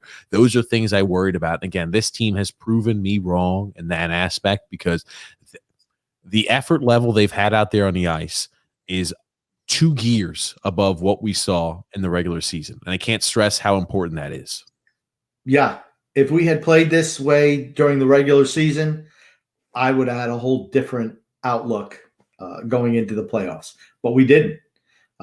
We've certainly turned our game up, and I think that's difficult for an older team, but we did it. We're defying all the odds right now. Rusty Spooner also saying Pellick is going to get paid. Keith B saying Fort never lose. Brian J saying he was still crying after the game. Must have been Bruce He must have been talking about Cassidy. Yeah. Crybaby. Oh, I tell you what, I've lost some respect for him. Everyone knows I've been talking. I think he's a really good coach, and he is a really good coach. But, dude, you're crying. What did you have to complain about today? Your team got their ass handed to them, long story short. That was today's game. There's nothing for you to complain about. Nothing. David D also saying Bailey stood out today as well. I know you kind of talked about that, but just hitting that as well. Phil M saying if the Islanders play like the way we did tonight, they can beat anyone. True. David D also saying the assist man, Joshua Tree Bailey. I like it. The given tree. A little U2 reference there. We'll go for it. Let's go for it. Oh, goodness gracious. Yeah, what a film's also saying. I'm so glad we beat Boston, where Cassidy can't bitch about it. And Rusty Spooner said, we must start Sorokin against Tampa 100%. I got bad news. We're not going to play Sorokin. It would take 2 bad games by Varlamov. And I'm talking bad games. I'm talking about 4 or 5 goals against, to where it's his direct fault. Yeah. For us to see Sorokin. We're not going to see him. No, it's going to be Varlamov all the way. I also think it's important, worth noting, Varlamov played well against the Tampa Bay Lightning 2 years ago. So I guarantee they're also going to go ahead and take that into account. I really do. If we've had anything to use kind of based off of what we've seen so far, Barry likes to play matchups. Barry likes to play guys he feels comfortable with in the net. I mean, Varlamov's numbers 2 years ago against the Tampa Bay Lightning, if I recall, were pretty good. Yeah. We'll see. I don't want to talk too much about Tampa. I just want to celebrate tonight. I don't want to get into the reality aspects, what I think about Tampa. Yeah. Well, I'll tell you this. So in the regular season last year, we talked about we played Tampa really good. This was last season now, the 2019-2020 season against the Tampa Bay Lightning. Varlamov had 1 win, 1 loss. He had a 9.51 save percentage and a 1.52 goals against average. So I'm going to tell you, he will probably in all likelihood be back in the net here no matter what. And here's the thing, right? As long as we're not giving up goals in the first 5 minutes of every single game, and we're not letting in weakies, I have no complaints. It's a good issue for us to be pontificating on which one of our star goalies we want out there in the net. Because when the reality comes to it, if we had to play either one and we only had one of those goalies, I would feel confident bringing them from round. I really would. Yeah. I just worry about Varlamov tends to overcommit. And I think it's hurt him at times in this series. It did today. You cannot overcommit against Tampa. They're just too good. Tampa's a way better offensive team than Boston. Overall, way better. They're not going to miss those. Here's the thing. If they're missing the chances like Boston, we're in good shape. I just don't see that. They're loaded offensively, up and down the lineup. They're really good. Yeah, for certain they are, grumpy old man. Brian J. also said Jean Gabriel has the Frenchman's number. All right. I love J.G. Pajot. Robin Stewart said, "Okay, so last month someone asked me if I thought we made a good trade for the Devils, now Saints. I said I would reserve my opinion until June." I'm going to say that the trade looked really bad during the regular season, but it looks way better in the playoffs. Looks like they finally found a spot for Palmieri, which they were struggling to find during the regular season. He's a real good – and you know what? I think it says more about J.G. Pageau, honestly, right? Think about it. Think about how good everyone's able to kind of fit with him. Think about that. Everyone. Yeah, I'll tell you, I will forever be wrong about. I thought we originally gave up too much for Jean-Gabriel Pageau. I worried about that trade when we originally made it. I was wrong about that, and I'll continue to be wrong. But I'm so happy he's here. So happy Jean-Gabriel Pageau is here. Who was right on that trade? Grump, you know what? I'm not even going to start you. You're wrong about the Kyle Palmieri trade, so it's evened up. Anyway, Toby O'Connor there saying that was the best game we played all year. We played some other really good games too, but considering the time of the year and the team we were playing, and they had their backs up against the wall, it was fantastic. Robin Stewart said the Jags 8, Pittsburgh and Boston 4. Let's keep those numbers going up. I want to see that correlation stay true. Keep that correlation going. Robin Stewart also saying our defense gutted it out. We are beat up back there now. I don't know if we are or not. I don't know if we are. I mean, I think Pulak has an injury. I definitely think he does. But I think everyone else is skating well. They were giving their bodies for the cause tonight. Absolutely. The wingers were, the forwards were too. Everyone was. Hopefully we get a few days rest. I have no idea when they're going to go ahead and start that next round of the playoffs, but hopefully we get a few days rest here. What if Films chiming in saying shots on goal weren't great there for the Tampa Bay Lightning? Don't have to be when you're that good.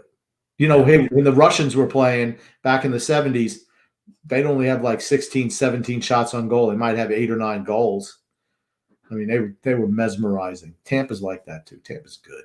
Patrick V also said, I'm just like Grumpy. I'm greedy too. I want the cup. There you go. David D saying, great. Now Adam Pellick's going to get $6 million a year. I honestly, I would be shocked. 5 to 6 million wouldn't shock me at all. He's such a good defensive defenseman. He's going to get paid. Guys who just play defense don't get paid $6 million. I would try to sign him to a 5-year deal, maybe 6 years at $5 million per. That's what I would try to do. Oh, goodness, grumpy old man. Romanel chiming in there saying, what was at the game? Let's go Islanders. I'm jealous. I'm envious. I'll tell you, we've talked about it before. We'll be live every single Islanders post game the rest of the year. We'll be going live afterwards, the podcast live stream, providing everybody content there. The Islanders win. If they have a parade, I'm going to go to the parade. I'm maybe even going to go to one of the games if they make it to Stanley Cup Finals. This is the first time in my life they've ever been in the Stanley Cup Finals that doesn't come around all that often. So hey, Grump, we might have to make an appearance there. Who knows? Okay. The way you're talking, it's like somebody cut your brake line. I mean, you need to start pumping that shit, man. I'm just telling you. I mean, you're talking about Stanley Cup Finals, winning the cup already. We're not there yet. I'm just saying if they do. Here's the thing. Last year we were playing Tampa. I did not have any confidence that we were going to win. I'd like to say, yeah, with my heart would say yes. I remember the podcast we had before our Tampa matchup last year. We said, yeah, my heart says yes. My brain says no. This year, my brain doesn't say no all the way. We're playing better this year than we were last year. Yes. The thing is, so is Tampa. If I was going to play Tampa, I'd want it to be in the last round. I think our defense is miles better than our defense was last year too. Remember, last year, Boychuk, he had taken, I think, the slap shot to the eye around this time period, or was it mid-Tampa series? I can't remember when it was he took that shot to the eye and never wound up playing again. I think it was in the playoffs. Oh, man, my memory's shoddy. But remember, Noah Dobson was out there with no years of experience. I thought Andy Green played well. We talked about it. Devon Toews had a hideous series against Tampa Bay Lightning. He did not play well. And you're seeing guys like Scott Mayfield elevating their games. I mean, Pellick has been outstanding. He's been better than he was last year. Remember, last year he had come off of that Achilles for the playoffs. So again, maybe he was still a little rusty. This year he's been, bar none, I think the best defensive defenseman that has been in these Stanley Cup playoffs. Yeah. We'll see. We'll see. That's all I have to say. Yep. Alexander also saying, I want to go back to the trade deadline, Grump. And if we did the trade deadline over, I'd still rather have Hall over Palmieri and Zajac. The problem that I had with Hall or Palmieri and Zajac is the fact that they're rentals. That's the issue. I'd much rather would have paid for a Ricard Raquel, the guy who's younger, who we can have with our team long term. That was my whole issue with the trade. I don't believe in trading for rentals, especially when I don't think you're close enough to winning a Stanley Cup. That playing Tampa. Tampa, I hate that. I hate that. If I really wish, I think we would have a really excellent chance of being Tampa if it was last year's Tampa Bay team. This sounds stupid, with this year's Islanders team, because I think we're way better, and last year they weren't as good as this year. Robin Stewart chiming in. I don't think that's – I get what you're saying there, Grub. Robin Stewart saying Palmieri is scoring John Tonelli 27-type goals for us. He showed he's going to the front of the net. He's getting dirty goals. Yeah. I mean, he's played well in the playoffs, and particularly the last few games this series. The whole team is elevated. Maybe it's the fact that Zajac is on that line. He feels more comfortable because Pajot he's like oil. You can fit him anywhere. He runs through everything. For certain, he does. I mean, you talk about a guy who's so malleable and works so well. Pajot, definitely that. Brett W., I totally agree, Grump. This year does feel different. It does. It does. Without a doubt, it does. You just listen to the guys. Just listen to them. I mean, it's like, and here's the thing. They were tight last year, but if it's even possible, they sound tighter now. It's incredible. It really is. And they're doing it without average Anders. I mean, it even speaks better to that. But, I mean, Komarov played well tonight. I mean, let's give him credit. Let's give credit where credit's due, right? Yeah. Yeah, for certain, Grump. Will S. also saying Islanders never say die. Yes. That better for you, Grump? Did I emphasize the exclamation points? Never say die. Oh, goodness gracious. David D. also saying Tampa is really good from A to Z, top to bottom. For certain they are. And Alexander also saying that Boston window is closing. Yeah, you talk about guys like Bergeron's not getting any younger. Brad Marchand's not getting any younger. I know Tuukka Rask, who knows if he's going to have to sign a shorter-term deal or if he's going to be out, if they just go with Swayman from here on out going forward. Tampa, we might see Tampa having to kind of restructure what their team looks like a little bit. You mean Boston? I'm sorry, Boston. That's right. I mean, they were already in that process. They started breaking in younger guys this year. In hindsight, they weren't ready. The injuries to Carlo and Miller really hamstrung their defense. They still have McAvoy, who's young, but their top line are all older players. Their second line is still relatively young. Pasternak's, 24, 25 years old. They're going to need some high-end talent sooner rather than later. Shane H. said Brock just had a kid, played game 4 on no sleep from Barry's press conference too. You talk about really turning it on. Well, maybe they should keep him up all the time. Or maybe you finally got a good night of rest there, Grump. Anyway, moving right along there. Brennan there, G also saying Islanders have played at least on game in every month of the year. Maybe one game in every month of the year. Yeah. Okay. That makes sense. They've played at least one game every month of the year. That's crazy to think about, isn't it? Yeah. Okay. Paul W. also said fans were chanting New York Saints. Everybody watches for everybody watch this podcast. Okay.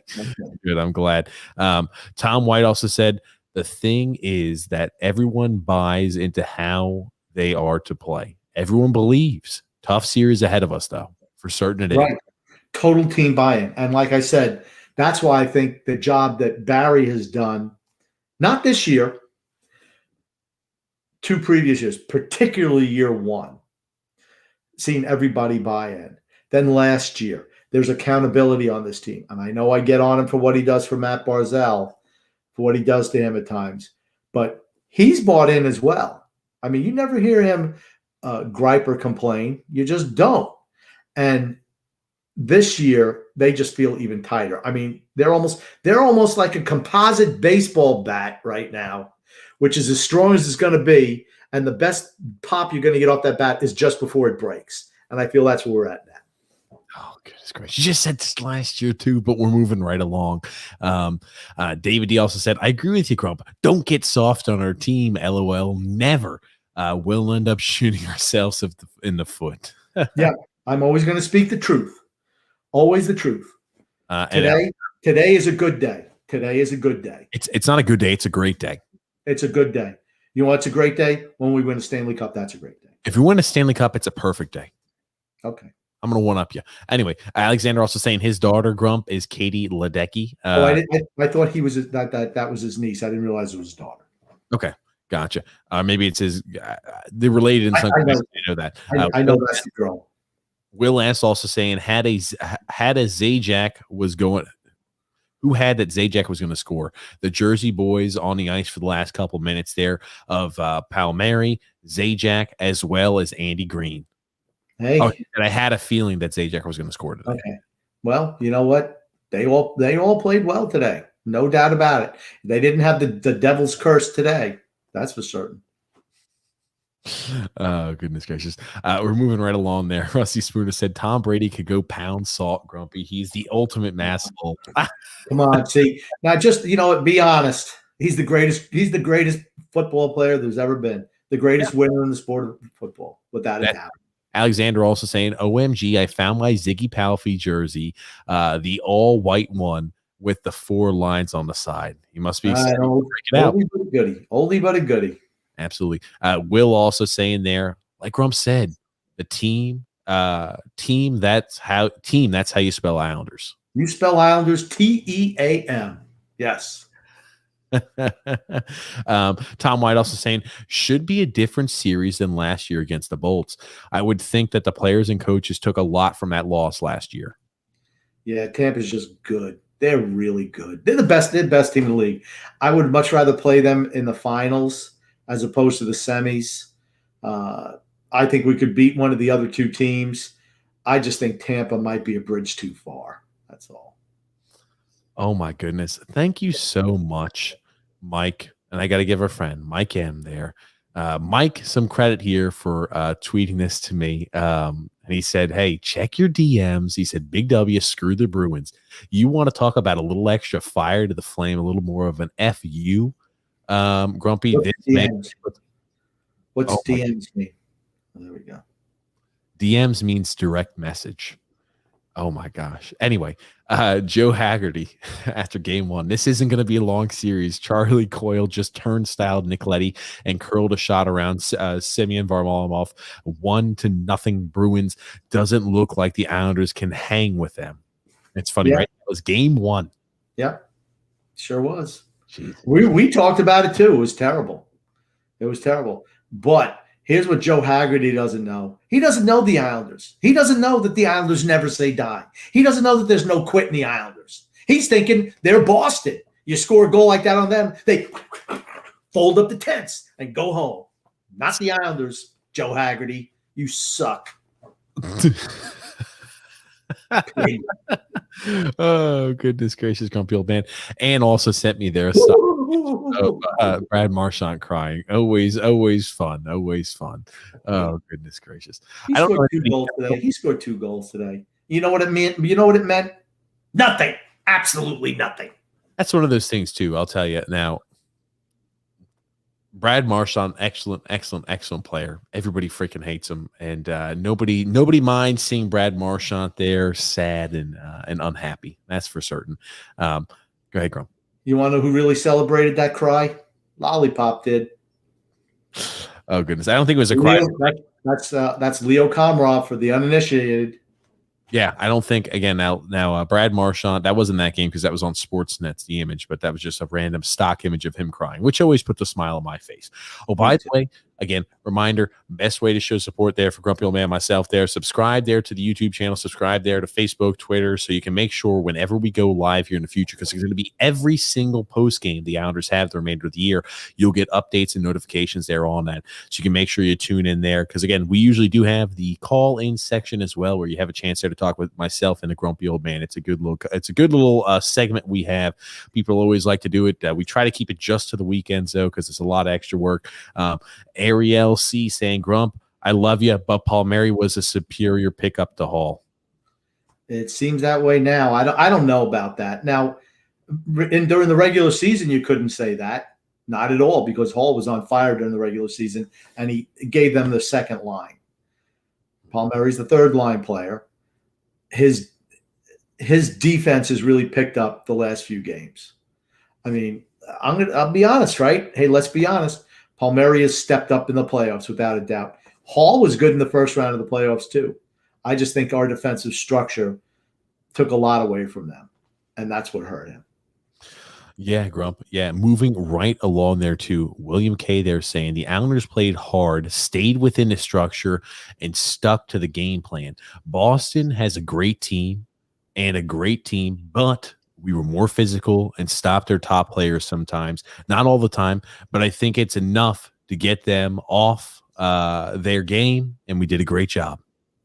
Yeah, their top line was dominant when they were playing against Brock Nelson's line, who I thought – I even said it last game.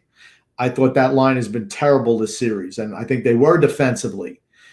And you could see that in the games in Boston. The games here on the island, when you got the matchup of Pajot on him, really stopped those. And we talked about it, right, in games 3 and 4, how much better we were at shutting them down.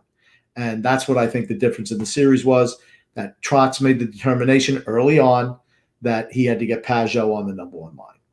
And it was a great job by Trotz. And even when they didn't have, the last change advantage, they were able to split up. So that second line who'd struggled miserably, they were able to kind of patch, together makeshift lines in order to go ahead and stop that perfection line. Keith C there says Scott Mayfield is a +12 in the playoffs. He's been fantastic in the playoffs. He's on my protected list. He was going in, though, too. Everyone knows I'm a honk for Scott Mayfield. Absolutely. Even though I ripped him when he was poor this year, I still love me some Scott Mayfield, and he's absolutely on my protected list. Robin Stewart there saying Kucherov, McDonough, Killorn, Maroon, etc. They're not chippy. I'll tell you, you said they're not a chippy team. I'll put it to you like this. I don't think they're as chippy as the Boston Bruins. I think they're chippy. Every team gets chippy around the playoffs, but they're not a team. Like, I despise the Bruins. Absolutely hate the living hell out of them. They've got some chippy players on the Tampa Bay Lightning, but not as many, I think, as the Bruins. Here's what I mean by not chippy. They're not going to be taking runs at guys. They'd much rather play their run and gun style, all offense. They remind me of the Islanders back in the day, because if you want to play that type of game, they're capable of doing it. Absolutely. Maroon in particular, and Killorn can be a little bit like that, but that's not the style that if you just have them play a game, you'd never see them doing stuff like that, because they just want to play offense all the time. But if you have to get down to the gutter, they're capable of doing it. That's what makes them so good. They can play any style. Ariel C also saying we have to smother the first line of Tampa. Fears checking throughout the series to slow them down. I say the Islanders in 7. Yeah, I'm just going to say that their second line is tremendous as well. Their second line would be a number one line on any other. Well, okay, I'm going to say 95% of the teams in the NHL, their second line would be a number one line. What a film saying, I love you guys. Grumpy, you make me Grumpy, you make me come back for more. Hey, that's what we're here for. Love you, Woody. John P saying, does Sorokin get a game to start next series? No. Mm-hmm. I hope not. I hope not. You know what that means? We're rolling in the series.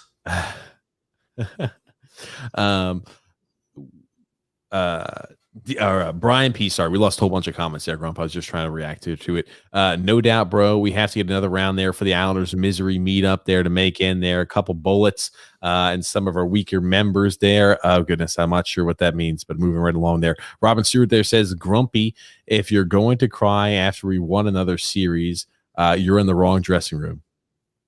Okay, I don't know what that means. It's just saying you're crying there about the way we play. I don't know, Grump. I don't know. Paul W. also said, Islanders never say die. Go Grump. You got it, Paul. And then I see there on YouTube, Islanders never say die. Oh, Brandon Gaines saying Islanders fans definitely did chant the New York Saints. I love it. Okay, good. That's what I wanted to do all game. Mm-hmm. Absolutely. I wish I don't know what they could have come up with a nickname for Cassidy. It's got to be like 2 syllables. Maybe Brucey. They were going after Tuca. I would much rather go after the coach. He's the real circus clown of that organization. Oh, goodness gracious there. Also, Too Much Pessimistic says they were chanting the New York Saints also. And again, Brandon Gaines there saying I was at the game. I'm jealous, and the TV doesn't justify how loud it was. It's true. I could tell that crowd was raucous right from the get-go. You could, and the TV did not. I don't know how it was mic'd, but it wasn't as good as it should have been. It looked like it was crazy. Yeah, absolutely there. D Cut there says, in Trotz we trust, a six playoff round victories in 3 seasons so far, 1 in the 25 seasons preceding him. Show some love, Grump. Show some love. They want to see you show some more love. They want to see you confess your love for Barry. Have I not done that all podcast? They want you to get down on your knees, grumpy old man. That's not happening. Lamarillo, Barry Trotz, you guys. I gave them credit today, which is deserved. Absolutely. I said this is the best run of success since the dynasty year, on dynasty era. So, I mean, I don't know what else I can say. If they win 4 cups in a row, they'll get my undying support forever. Otherwise, in that, they're second to the dynasty era. Jeez. Period. Oh, goodness gracious. Anyway, moving right along there. Tom White also said, gonna have to take time and space away, especially from their skilled players from Tampa, especially in the neutral zone. Finish all checks, defend our blue line with authority. Have a strong third line, maybe, or strong forwards, and good back pressure, big back checking there. So we don't keep backing up. Cannot go into the penalty box. Cannot take needless penalties. And we haven't for the most part, but we really have to stay out of the box. Their power play is absolutely lethal. Lethal. Yeah. Cannot gut into the box. Can't do it. As good as Boston's power play is, Tampa Bay is another level. They're another level. 2 minutes pessimistic said, let me see if I can get Lou to call in next podcast. I was about to say Lou Lamoriello. We haven't heard from him a bit, but I'll tell you, Lou does call in every once in a while to the podcast. So maybe Lou might go. I tell you, 2 minutes pessimistic has connections there with Lou, and so we'll have to go ahead and we'll get in touch with your guys, 2 minutes pessimistic, and you can get in touch with ours, and we'll make sure we work something out so Lou can go ahead and call in. Joey Vincent there saying Fleury, Marc-Andre Fleury. Moving right along there, Robin Stewart said Vegas is built for the playoffs and Colorado is too young, doesn't have the same level of goaltending. Yep, that's the difference, is the goaltending. Grubauer and Fleury. That is the difference in that series. I thought, and Colorado might still be a little bit too young. I didn't think it was going to be an issue against Vegas, but Fleury's been outstanding. Mm-hmm. Brian P. also said, I will say, though, that this year Tampa is better this year than last year. Yeah. See, that's my concern. And they know how to win. See, that's my concern with them. They are better. Everybody's healthy. And now they know how to win. Yeah, that was always the thing you could always say about them. Tampa also in their prime there. Brandon Gaines there saying the McKinnon line has been shut down following game 1 versus Vegas. That's the key, shutting them down. That's something we would be able to do to Colorado. And you know who scored that winning goal in overtime? A guy that I guarantee you Lou Lamoriello would rather have than Matt Barzal, Mark Stone. Mark Stone's fantastic. Mark Stone would be absolutely perfect for our team. absolutely perfect for our team as number one center. Perfect. Buck Skullgang in the house also said, as a Bolts fan, I respect the Islanders. If they beat the Bolts, I want the Islanders to win a cup. Well, we do appreciate that. Harry Rice there, as a Habs fan, I love that everyone keeps dismissing us. I'm sorry, Harry, but here's the thing, right? It's the same exact item I had when the Islanders started to make that push. It's different, right? The team is composed differently than what the last time. And I think as you continue to get in, as the Montreal Canadiens have had more time to kind of sit on the couch after they swept the Winnipeg Jets, which is good. I'm happy they did. You start to think to yourself, you start to let everything sink in. And it's no longer, hey, we're caught up in everything. It's so fast paced. It's all this motion. Now you've had a week off, and you're sitting there, you're practicing, you're thinking to yourself, holy crap, it's finally hit me. We're in the conference finals, the Western Conference Finals. We're in the semifinals this year. That stuff starts to hit and sink in. Hey, Harry, if continue to be, an underdog is good there for you, hopefully so. But I'm just saying at one point in time, it's going to sink in. It's the same way it sunk in a little bit for the Islanders their first time too. You look back, again, Islanders had a little bit more playoff experience there, playoff victories. But, that's that first year. I mean, it kind of sinks in a little bit after your first win for some. So. Well, Harry must hate me because I'm saying that they're playing with house money right now. They're playing loosey-goosey. Those type of teams should scare you. They really do. I mean, they're playing, like I said, they're playing with house money. They can feel they can do no wrong. Their young kids are producing. And I don't think the moment's going to be too big for them. I just don't. It'll be interesting when they play in front of a crowd. That will be different because they haven't done that yet. Yeah, that is true. That's also true there. Again, like that atmosphere changes. D-Cut saying Taylor Hall is a dog. Mayfield ate his lunch all series. I think that says more about Mayfield than it does Taylor Hall. I didn't think that Hall was bad this series. I didn't. Was he as good as the last series? No. Or as he was in the regular season? No. Mayfield has stepped his game up. He's been tremendous. Absolutely tremendous in this series. Mm-hmm. You know how good he is? Who's out there in the last minute of every game? Adam Pelech, Scott Mayfield. Yep. There's no way he's going to be exposed. And we talked about that. He played so poorly this year. Hey, even though he's on a cheap contract, he's played so miserably. The playoffs are a completely different animal. He showed up for the playoffs. Moving right along, though, Grump. Tom White also saying, we've been fairly lucky with only a few injuries. True. Knock on wood. Particularly for an older team. Absolutely. Particularly. Matthew S. there saying coaching. And Paul W. saying Paul Mary was better than Hall this series. True. Yeah. Andrew L. there saying the Islanders broke Rask. By the way, are we going to see Wallstrom again? I'm afraid not, guys. Nope. Afraid not the case. Owen J. all saying, let's go, Grumpy. We're there, baby. We're going. Oh, goodness gracious. Brian P. also said Tampa has depth, talent, goaltending, defense, and, of course, offense. They can win 6-5 just as easy as they win 2-1. They're a scary team. I'll tell you, they're a scary mamma jamma. That's for certain. That's how the Islanders back in the day used to be. Just like that. They can play any style and win. That's what makes them so good. I mean, and here's the thing. Honestly, if we lose to Tampa, it's no disgrace. It's no disgrace. And that's why I said, again, doesn't matter what we do here the remainder of the year. This year has been a success. It has. Yeah, it's been a successful year. Yeah. Moving right along the Grump. Paul W. also saying Nelson was money in the bank tonight. Brett W. saying the Islanders need to keep taking one game at a time, no matter who they play. Tampa, Montreal, Vegas, doesn't matter. Play today to win the game. That's it.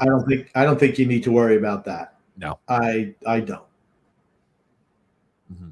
Oh, Robin Stewart, I like this. The correction line fixed the perfection line. I like that. The correction line fixed the perfection line. Very good, Robin. Oh, goodness gracious. I absolutely love it. Robin Stewart also said Bobby Smith was a second line center at best. Yeah, he was pretty good, though. He was pretty good. Bobby Smith was pretty good center. He was. Oh, goodness gracious. Greg Frost said, I love the shirt, Grump, but that's not the original. What do you mean it's not the – oh, well, the original – this is like – well, I think I've told the story before that the Clash did this album cover kind of based off of the Elvis 56 album. The same design, same thing. I don't know if that's what he's talking about or not. Oh, goodness gracious. London Calling's a great album, though. Great album. All-time great. Kim, Isles Girl 3 saying, let's go. Islanders also saying there, I am so glad we were all wrong with our predictions. You are not kidding there. I could not be happier to eat my words than I am now. Me too. That's why I got my sandwich right here. No one's really been coming at me too much.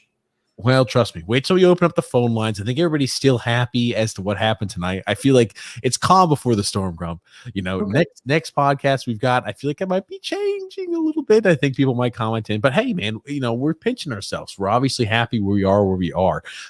Jumping right back into it. Joe Francis said, Grump, that hat is whack. Yeah. The funny thing is, I got the same one. You still hold on. You still have the sticker on your hat? You have it's not my hat. It's not my hat. It's my son's hat. You think I should start peeling stickers off it? How about I go over to your house and start taking off tags on your clothes? You cool with that? I hope I don't have tags on my clothes. I wear my clothes. I don't know what you do over there. Always Yangry said, pinch me. I must be dreaming. I'll tell you what. It's great. It's great. To beat Boston, too. Just great. Robin Stewart. Something better about beating Boston than beating Carolina or beating Pittsburgh. I don't have a hatred for Carolina like I do Boston. I don't have a hatred. I don't like Pittsburgh. Correction. I hate Pittsburgh too. Robin Stewart also said the young guys like Wallstrom, Sorokin, and Dobson are going to be seriously better next year. I think they will too. 100% agreement. Dirk C chiming in there saying good morning and awesome win there all the way from Germany. Love Dirk. He's the president, only member, and head cheerleader for Simon Casper Holmstrom, who we drafted instead of Philip Tomasino, Connor McMichael, and Arturo Kaliev. Arthur Kaliev. How the fuck can you always mess his name? It's Arthur Kaliev. I wanted to give him a Spanish. I wanted to make him Spanish today. I called him Arturo Kaliev. Okay, good, Grump. Matthew S. there saying our system suffocated Boston. It did. We were fantastic tonight. Ariel C. also saying Mayfield plus 12, Pajot plus 11, top 2 in the league for the playoffs so far. I like the stats geeks like to go away for plus minus. I still think plus minus. Who's on the ice when goals are being scored and getting scored against? I still think it's a fantastic stat. It's an important metric, definitely. Again, it's not end all be all, but it's always important to take into account. Robin Stewart also saying our veterans led and taught the young guys how it's done. Yeah, I thought Dobson was really good today. Yeah, I thought he was really putting the puck on net. I mean, he set up the first goal. Why? Because he puts the puck on net. I realized that Ryan Pulock scored a goal today. But that's a typical Ryan Pulock goal, though, isn't it? He takes a shot, it bangs it off the board, and it goes into an empty net. I think if he tried to shoot it at the net, he would have missed. Well, absolutely. It's funny. You also mentioned that Robin Stewart also said Dobson is getting better every game and looking more and more confident again. We talked about it, right? He was so confident and looking so dominant for his. He got COVID. Yeah, I got you, Grump. Let me finish. Before COVID, he got COVID. And then he kind of had that falling off there. And again, he's starting to pick back up, hopefully, and kind of regaining that momentum. You got to love it there. Matthew S. also saying there, I want revenge against Tampa, especially since we're 0-3 lifetime against them. I've watched every game against them, including being at one of the games they lost in overtime in 2016. Yeah, Tampa's been really, really good for a number of years. I mean, they're good. They're good. Brian P. also saying, absolutely agree, TJ. The Lightning's power play is from another level. This team is a level up in all ways from Boston. They're a level up from everybody else in the league. They're great. Yeah, and I'll tell you what, at least it's not like the Philadelphia Flyers or the Boston Bruins. They're a team that plays hockey the way it's supposed to be played. If you want to muck it up, they can do that. If you want to play a skill game, they can do that. You have to respect a team like that. They're not a garbage team like the Flyers or Boston, who are just always looking to try to do something dirty all the time. They're not like that. Ariel C. also saying the Islanders were gutted when they lost last year. They truly believed that they were going to win, and this year does feel different. Our revenge tour is coming soon. I can only hope. Boy, do I hope so. I think whoever wins the series probably wins the cup.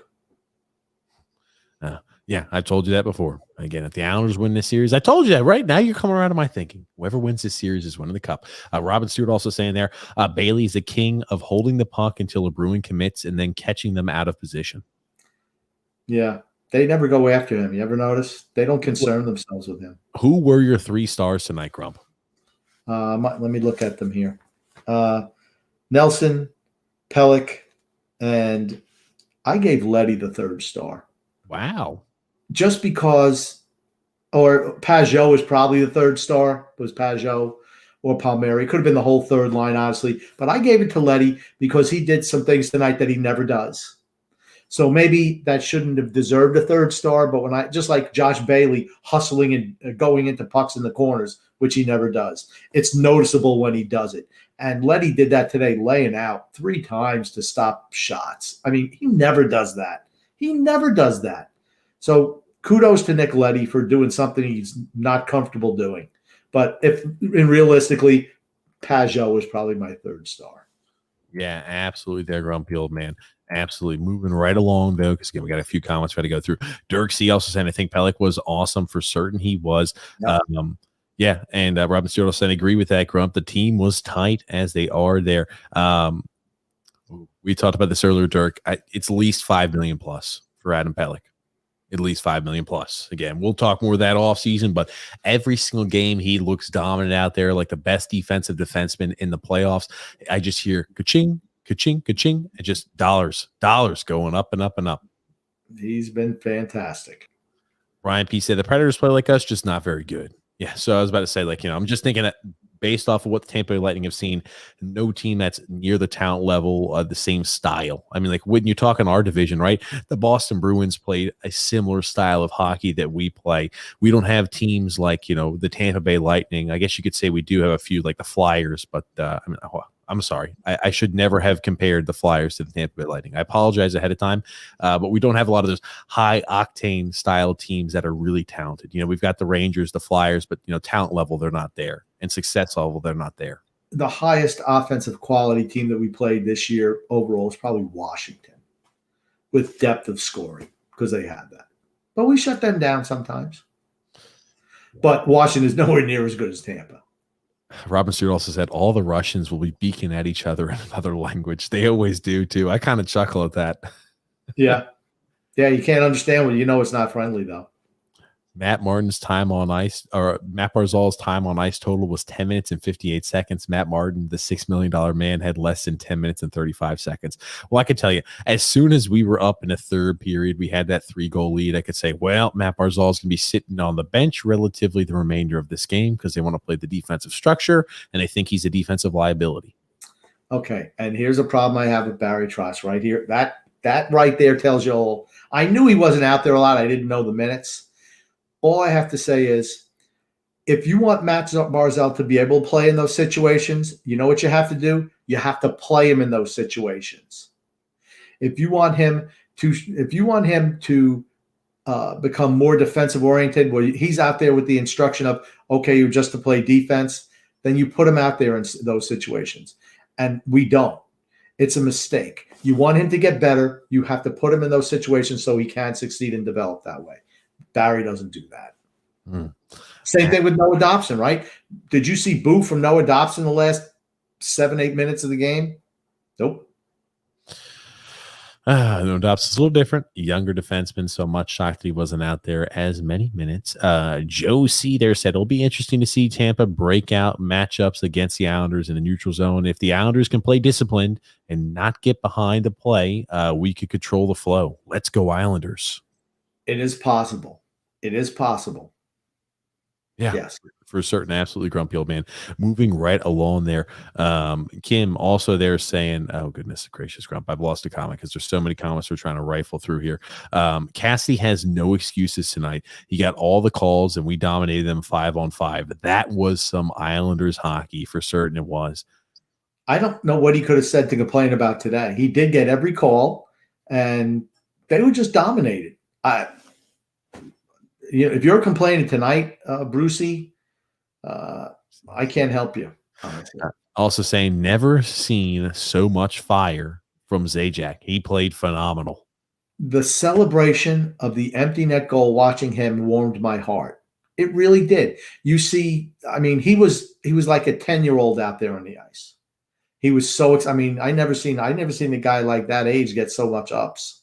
He was up there. I mean, good for him. Good for him. Harry Rice said the big time POG. I have no idea what that abbreviation means. Hopefully, the younger people will be able to break that down and worship the LBB. Couldn't tell you what that means. Moving right along there. She also said there's Kim. Everyone stepped up tonight. Was amazed by everyone's effort. Again, we talked about it earlier. You know, it seems like we are just kicking it into a completely another gear, and it feels like every single series we are just kicking it. It's like a smooth transition from we were in second gear or third gear there in the regular season. You know, we switched it into fourth gear against the Penguins and now fifth gear against the Boston Bruins. I like Kim. I do. I like her. That's for certain. Grump. Been on the show before. Again, big fans there. Kim in the crease. Absolutely. Moving right along there. Brian P said Tampa had no Kucherov all year, no Stamkos the last 30, and we're still that good. Yeah. I mean, they got Braden Point. I mean, they're loaded. They're loaded.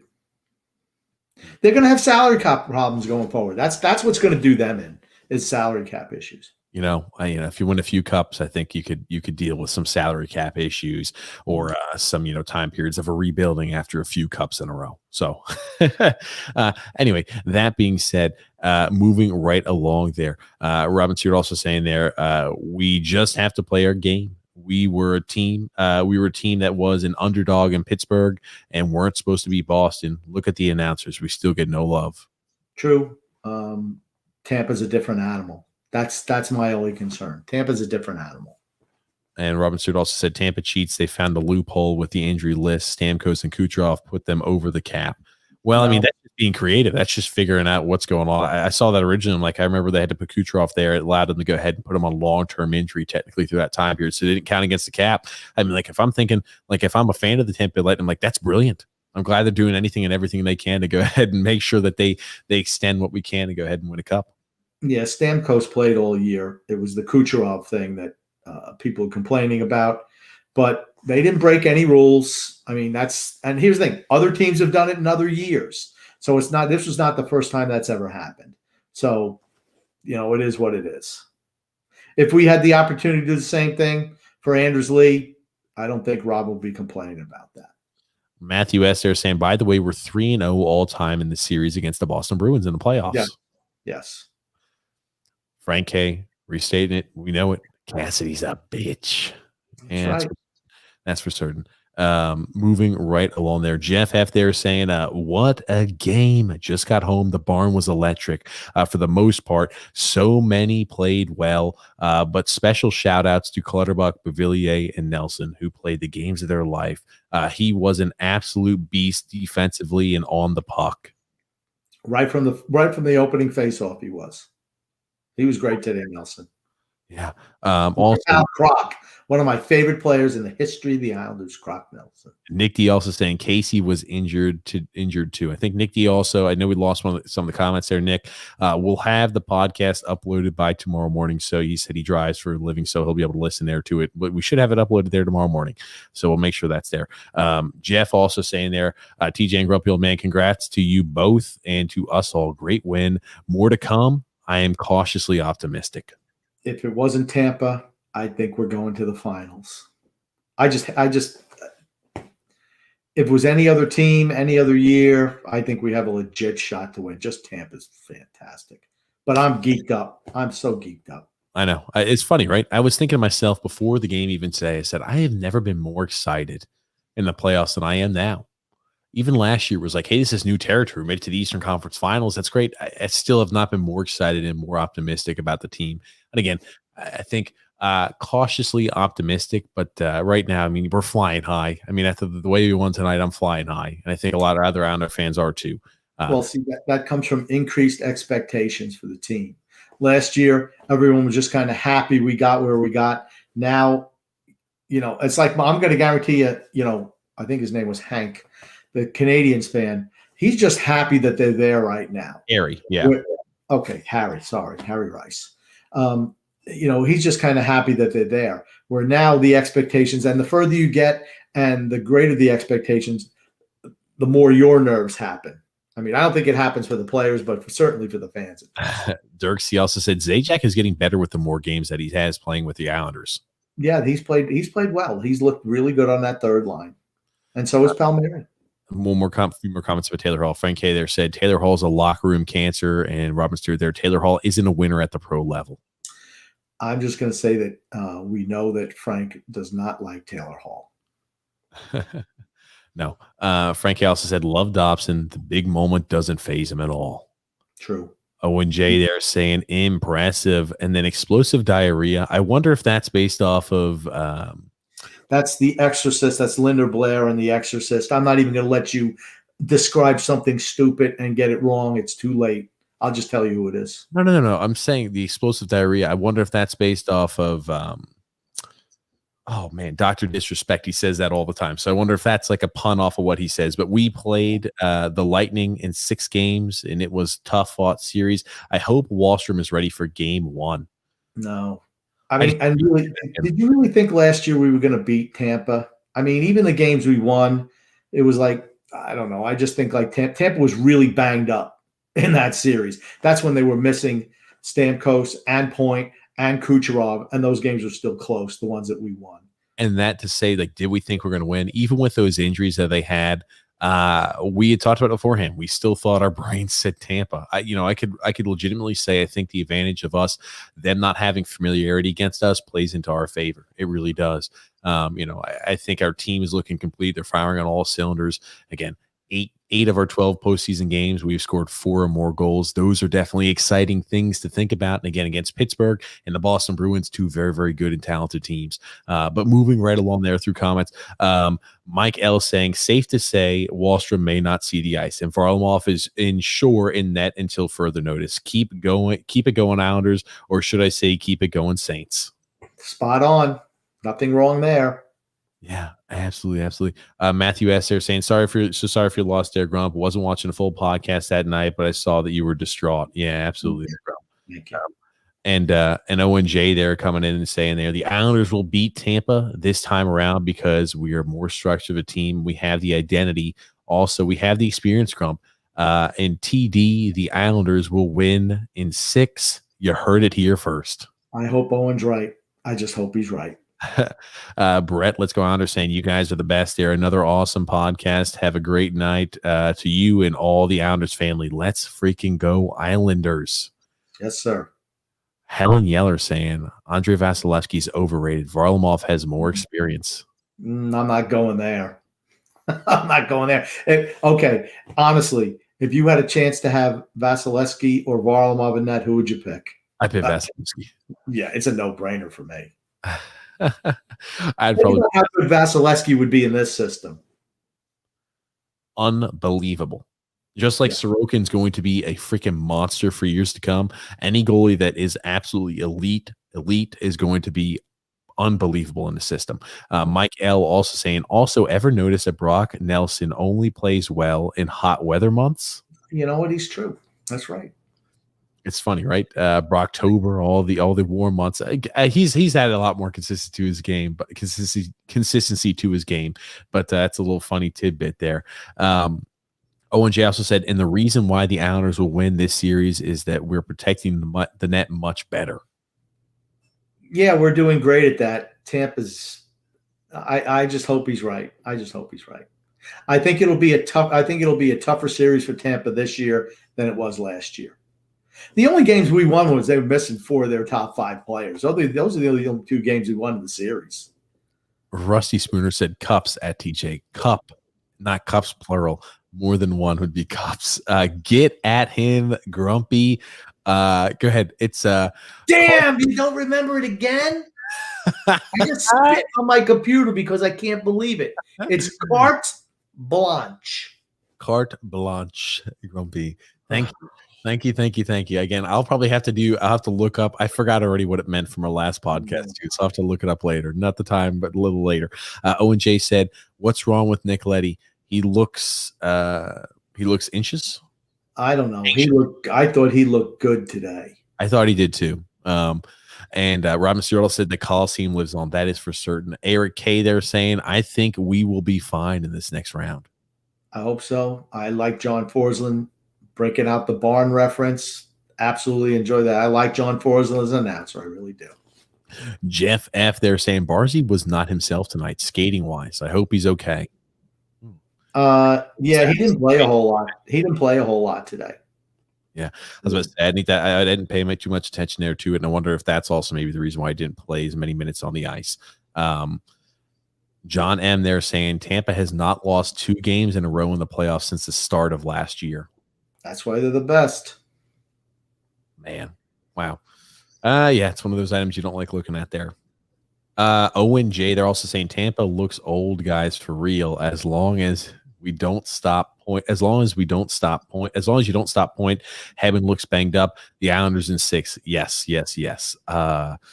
If you're saying Tampa looks old, I wonder how old, if you were looking at the Islanders in that same view, the Islanders looked. If Tampa looks old, the Islanders looked like they were prehistoric days.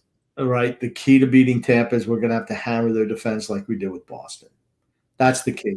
Sergachev in particular, because he's turnover prone when you hit him. Hedman, not so much. Now, if Hedman is hurt, I don't know. I thought he looked real good.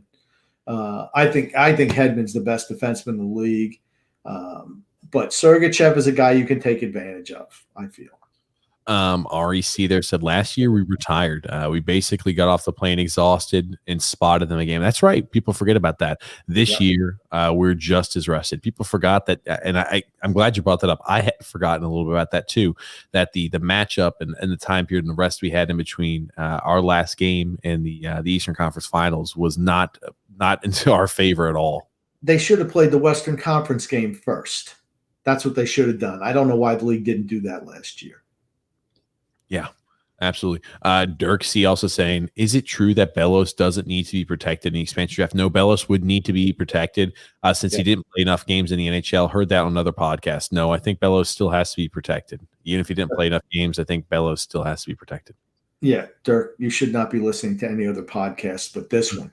No, listen to other podcasts always. I'm a big junkie. I try to get as much information as possible too. But I think, from my understanding, there, Bellows still has to be protected. D-Cut, they're saying too much water for TJ. No, not today. I'm shocked I haven't had to use the restroom yet, but I can't make any promises. Kawit Score there said, treat this Tampa series like the Islanders did in 1993 versus the Penguins. Al Arbor, can you tie one shift at a time? That's what this would be like. That is the exact comparison that this would be like. Would be 93 beating Pittsburgh. Absolutely. What won that series for us in 7? The Stevens injury was devastating for them in Game 7. Devastating. And they still came back and had a chance to beat us. But David Volek scoring that overtime goal, man, oh man, it was great. Friday night. It was a Friday night game. Owen J saying, open up the phone line. This weekend, we're opening up the phone line. We will. This weekend, we'll be opening it up. Jared C. there saying, we have definitely come a long way in the past couple of years. That is for certain. Night and day. If you were to tell me, real quick, let me finish your comment. If you were to tell me 3 years ago that we had just recently, obviously, changed over ownership. Well, technically, at the time period, it's still John Tavares there. When John Tavares was still there, it was still Doug Wade and everything else. And Garth Snow. But if you were to tell me that offseason we still had items there looming over ahead where it's like, will we be able to sign back, John Tavares? We still had Garth Snow and Doug Wade at the helm. Holy crap. You think about how far we've come over that time period. Directly, the rise of the team is directly correlated to the arrival of Lou Lamoriello and Barry Trotz. Period. And change of ownership as well. Yeah, but it's the GM and the coach. The owner, to his credit, doesn't get involved. Charles Wang didn't get involved either in playing decisions. It was making the decision to hire Lou Lamoriello and Barry Trotz. It changed the culture on the team. Yeah, for certain there. Dirk also saying there, Grumpy rocks today. I enjoy so much listening to you guys. We love it too, Dirk. And Wood of Films also saying, hey, Grumpy, sorry there for the loss of your sister. Love you. And Thank you. just going ahead and passing that along there for you, Grump. Thank you. John P. there saying, if the Islanders are the New York Saints and the boisterous Nassau Coliseum crowd embraced that unwitting rebranding courtesy of opposing coach Bruce Cassidy, chanting it repeatedly right over the final buzzer, and the Bruins are the Aints, then the Bruins are the Aints, and they ain't in the playoffs anymore. Andrew Gross. There's Andrew Gross bringing back a New Orleans Saints reference where they were 1-15 one year, and the people used to wear bags on their heads and called themselves the Aints instead of the Saints. Nice reaching into the archives, Andrew. Oh, I love it. I love it there. Eric K., we kind of mentioned it earlier. I know Grumpy and I do not think we'll see Wallstrom back in the next series. Maybe he will. And the thing is, like Phil pointed this out, he sent me a clip there of Barry Trotz there in between before Game 6. He said, anytime we're missing guys, you talk about the offensive production of, our some of our best performers like, Anders Lee and Oliver Wahlstrom. So he obviously knows and acknowledges Oliver Wahlstrom has insane offensive ability and upside. I just don't think he's going to mess with anything that's working right now. Right. Here's if I know there was and I don't know what happened, but I know someone sending a comment saying that Casey was hurt tonight. If that's the case and he can't go, they probably flop Zajac to fourth line center. No, Casey. It's not that Casey was hurt. I think it was that Casey last year was hurt. Oh, okay. Okay. Well, then forget what I just said. He's now. I think the only way that Wahlstrom gets in is if we go down and we show that we can't score against Tampa. Then maybe he inserts him in the lineup somewhere. Gotcha. Dirk C. there saying Islanders in 5 versus the Bolts is my prediction. This is our year. We are all Islanders. That's a bold prediction. And 5. Ooh.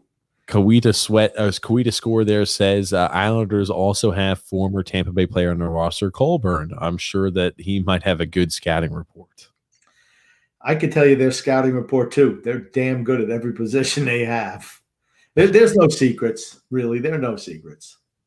Tom White said there, hey, TJ, F3 is your high guy on the offensive zone in the first. Okay, forward 3. Okay, gotcha. We were using abbreviations, and I was very confused there.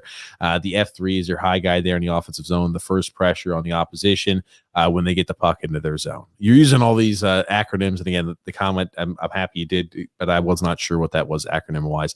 Sal P. there saying, we're going to have to keep it up and bring it hard against Hedman. He killed us last year. Let's finish all of our checks and try to make it a little uncomfortable. That's right. Victor Hedman absolutely had a monster series against us last year. And we have to hope that's not the case. He was scoring goals in boatloads against us last series. That's why he won the Conn Smythe last year. I remember I told you he was going to win the Conn Smythe, and you were some other guys. I'm like, no way, it's Hedman.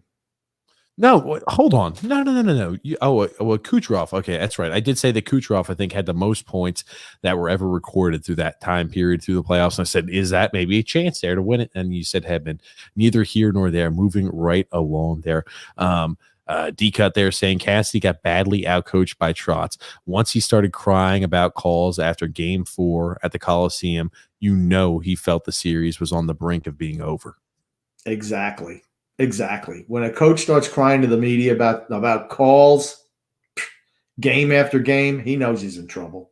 He knew. So Alexander said, isn't Mark Stone a winger? Sal P. also said, had him on my fantasy team. He was listed as a winger. Grump. I thought he played center for them.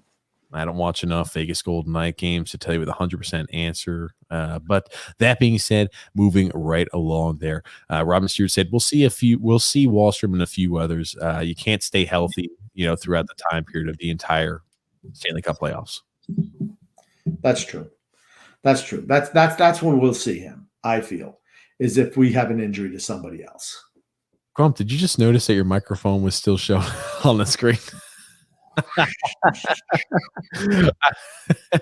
did. I was trying to move it a little bit closer because it's getting late, and I feel like somehow that the table has moved away from. I know it hasn't, but it feels like it did. So I'm like, I don't know if people can hear me because I was louder earlier, and I'm not as loud now. So yeah, people can still hear. Adam M. there saying Palmieri, fantastic. He's been good. Let's give him credit. Return to the beard, man. Zajac and Palmieri had a moment after the game where they were like happy kids. Happy for them. Happy for them. Willick C there saying, I think it's amazing how he won both series 4-2, same circumstances of going into their home building and stealing wins. Very similar, right? Go down 2-1 in both series and then win the last 3 games. Very, very similar. And certainly the way we played. I mean, good for us. So happy for us. Adam M also saying Tampa has heart too, but let's go Islanders. Yeah, Tampa's good. I know I'm going to say you're going to hear that a lot. Frank K there saying palm before the storm, TJ. LOL. Dirk C said Simon for the Calder next year, Grumpy. Okay, Dirk. I'm sure I'm gonna butcher this name. Dat J saying there, good morning. Greetings there from Germany. What a win. Well, it was Germany listeners tuning in there, grumpy old man there. Chaz Hughes said Pellick, Pulak, Mayfield, and Dobson have bright futures. That for certain they do. Our defense is in good shape going forward. It's the offense that's not. Yeah, absolutely.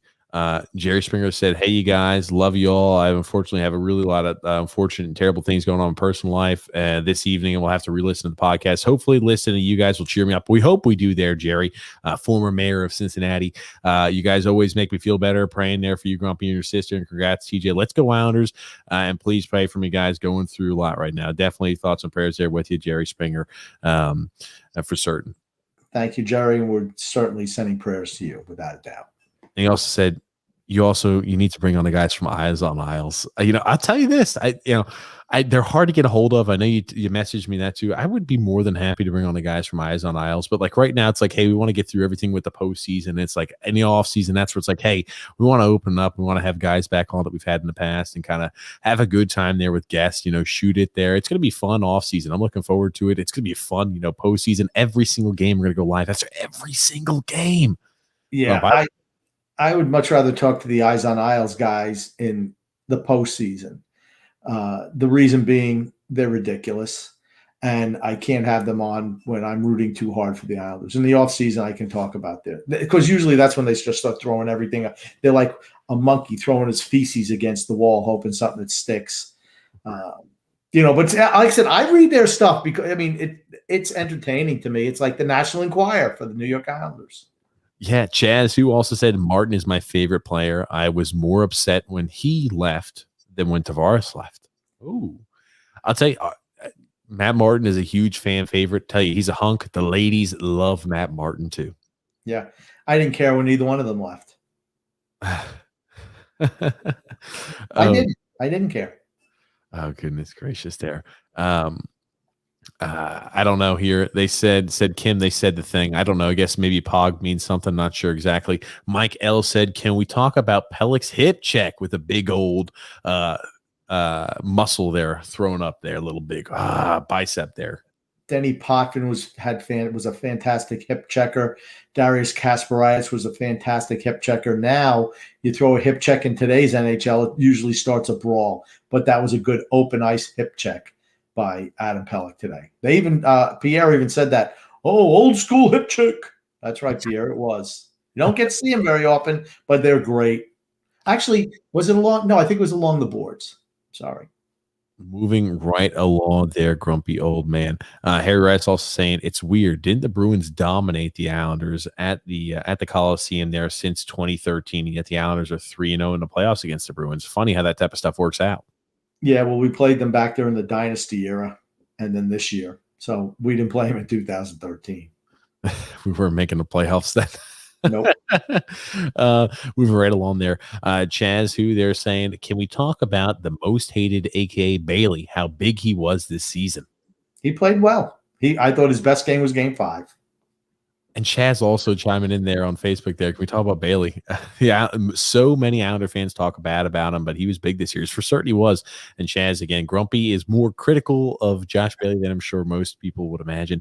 But he's been very complimentary there of him. Yeah, for certain. People complain about how he plays. There's a reason, because he's like invisible most of the time. And he's just a ham and egg or jag, but he has played well in the playoffs. Let's give credit where credit is due. I am a firm believer in that. Yeah, there. And Nicholas there said, is Squiggy Ziggy there? Oh, I don't know who Squiggy Ziggy. Maybe I don't know. I don't know who Squiggy Ziggy Couldn't is. tell you there. Assistant commissioner said, close it out in 6 games at the barn. Has been quite the formula so far. Just saying the Coliseum will be the difference this time. The fans definitely have an impact on the players. Zach R there said, do you think the Islanders will have a bigger home ice advantage over Tampa? Then Tampa over the Islanders, without a doubt. I mean, they're laid back down there in Florida. I'm not saying they don't cheer for their team, but it's not like Islander fans. No, and again, they say the enthusiasm and energy in the Coliseum was nowhere near even depicted there on the TV. I'm sure it wasn't there. Aloes Girl 3, they're also saying there. Kim saying there for Kim from Kim McCrease there. The New York Saints got a touchdown. I love the New York Saints memes. Yeah, but we moved that extra point back to the 20-yard line or whatever it is, 25-yard line, and we pulled a Joe Danello and missed that kick. Oh, goodness. Adam S. there saying, just an honest thought. Where can we improve once the season ends? Give me 3 areas. Adam, that is an off-season question, my friend. But Grump, I'll let you briefly touch on it. But that's an off-season question because that is a long topic. Free up salary cap, get a first-line winger for Matt Barzal, and get younger. Those are the 3 things we need to improve on. Brian M. there saying, we like winning in 6, so I'm going to take the Islanders in 6 again. Let's go Islanders. He said, I thought Letty also played better tonight, which was nice to see. Happy for the Islanders and the fans. That's right, Brian. Right, spot on. D-Cut said, gotta be up at 7. Wrap it up, guys. Shocked at Grumpy stamina. And I was up early today, and I went to sleep really late last night. I was up early today. I had to help my mom with something, and I just rushed over. I took a shower and started the podcast. I didn't even eat today. No meal today for me. D-Cut said, this podcast is so long, TJ's hairline exceeded another 1/4 of an inch. It might have been actually a 1/2 inch, to be honest with you. It's been going on that long. It's 2 hours and 40 minutes, but hey, we moved on. We're into the next round of the playoffs. Assistant commish, they're also saying there, Tampa Bay opens with a minus 285 to win the series, and the Islanders at plus 220. You know what? I consider myself fairly intelligent, but I'm never able to figure out how that works. And I know I've been explaining. It's like the same thing. I can never figure out health insurance either. I can't. I have like a mental block with it. And then I have a mental block with, do you have to put down like, I don't know how you get like minus 285 and 220. Moving right along there. DCal said, just mess around, guys. Great job as always. RAC there said, TJ, one more try. Carte Blanc. God damn. Come on. You're kidding, right? You had to be kidding that time. You can't be that dumb. I forgot, Grump. What could I say? Carte Blanche. Carte Blanche. I'm going to continue to mess it up there. And again, I don't know what it means, but he said good night, fans. But Grump, we're about 2 hours and 45 minutes. What do you want to say here before we wrap things up here? Real quickly, guys. Remember, we'll be going live every single Islanders post game. Make sure to subscribe. Make sure to like there on Facebook, Twitter. Make sure you subscribe just so you go ahead and get tuned in. When we do go live, it comes notification-wise to you so you don't miss in any of the action. But Grump, anything you want to say before we wrap things up? Yes, I do. We also have the TJ and the Grumpy Old Man podcast tomorrow. Because TJ doesn't bump that. TJ and the Grumpy Old Man podcast, you can find it in the description below. We talk general sports. So we're going to talk hockey. We're going to talk MLB. We're going to talk football, trades. We're going to talk their soccer. We're going to talk NBA, talk a little bit of everything. It's more high octane. It's only about an hour long. But yeah, that is the general sports podcast tomorrow. The link is in the description. You can find it below. And I'd like to say love and laughter to everyone who listens and even those who don't, from TJ and the Grumpy Old Man. Got a big thank you there to Assistant Commish, and he explains it. This is so helpful there. If you put $100 there on the Islanders, you win 220 plus back to 100. You lay 285 down on Tampa Bay, you win 100. Makes a lot of sense there. Based on $100. Okay, got it. Absolutely. A few more comments here to roll in before we go ahead and jump off there. Harry Rice said, I don't know about anyone else, but I have to say that the Grumpy Old Man looks like Michael McKeenan. I have no idea who that is. Michael McKean. I believe he used to be one of the Monkees. back in the day, and he was also on. He was in This Is Spinal Tap, and he also was in Better Call Saul. And I don't think he was in Princess Bride. I don't think. Maybe he was. Well, Good actor, though. Michael McKean there, Grumpy. That's who you look a little like there. We got Yeah. it there, showing up there for people who are watching, so you get a little context there too, because I did not know who that was. And Joe Francis said, "Hey, Grump, I'm old enough to remember when was a credit card." Carte blanche was a credit card. That's right. Absolutely. There. Grumpy old man there. And thank you so much, guys, for tuning in to the podcast and live stream. Again, myself and Grumpy Old Man, we are two guys who absolutely love talking about the Islanders. We're excited about this upcoming series. I'm elated. It's late. We'll be coming at you guys, though, live every single Islanders post game. I can't say that enough. But thank you so much there for tuning in and listening to the podcast or live stream. We're looking forward to it. Hopefully we've got another at least 8+ games. That would mean that, hey, we go ahead and sweep both opponents. At least there we're going to win hopefully a few more games. We're going to make it to the Stanley Cup Finals, at least if we have 8+ games. But Grump, is there anything else you want to say before we wrap things up? I already said my piece. Thank you. Oh, gotcha. Thank you there, Grumpy, and thank you everybody for tuning in there. And thank you again, Grumpy. My pleasure.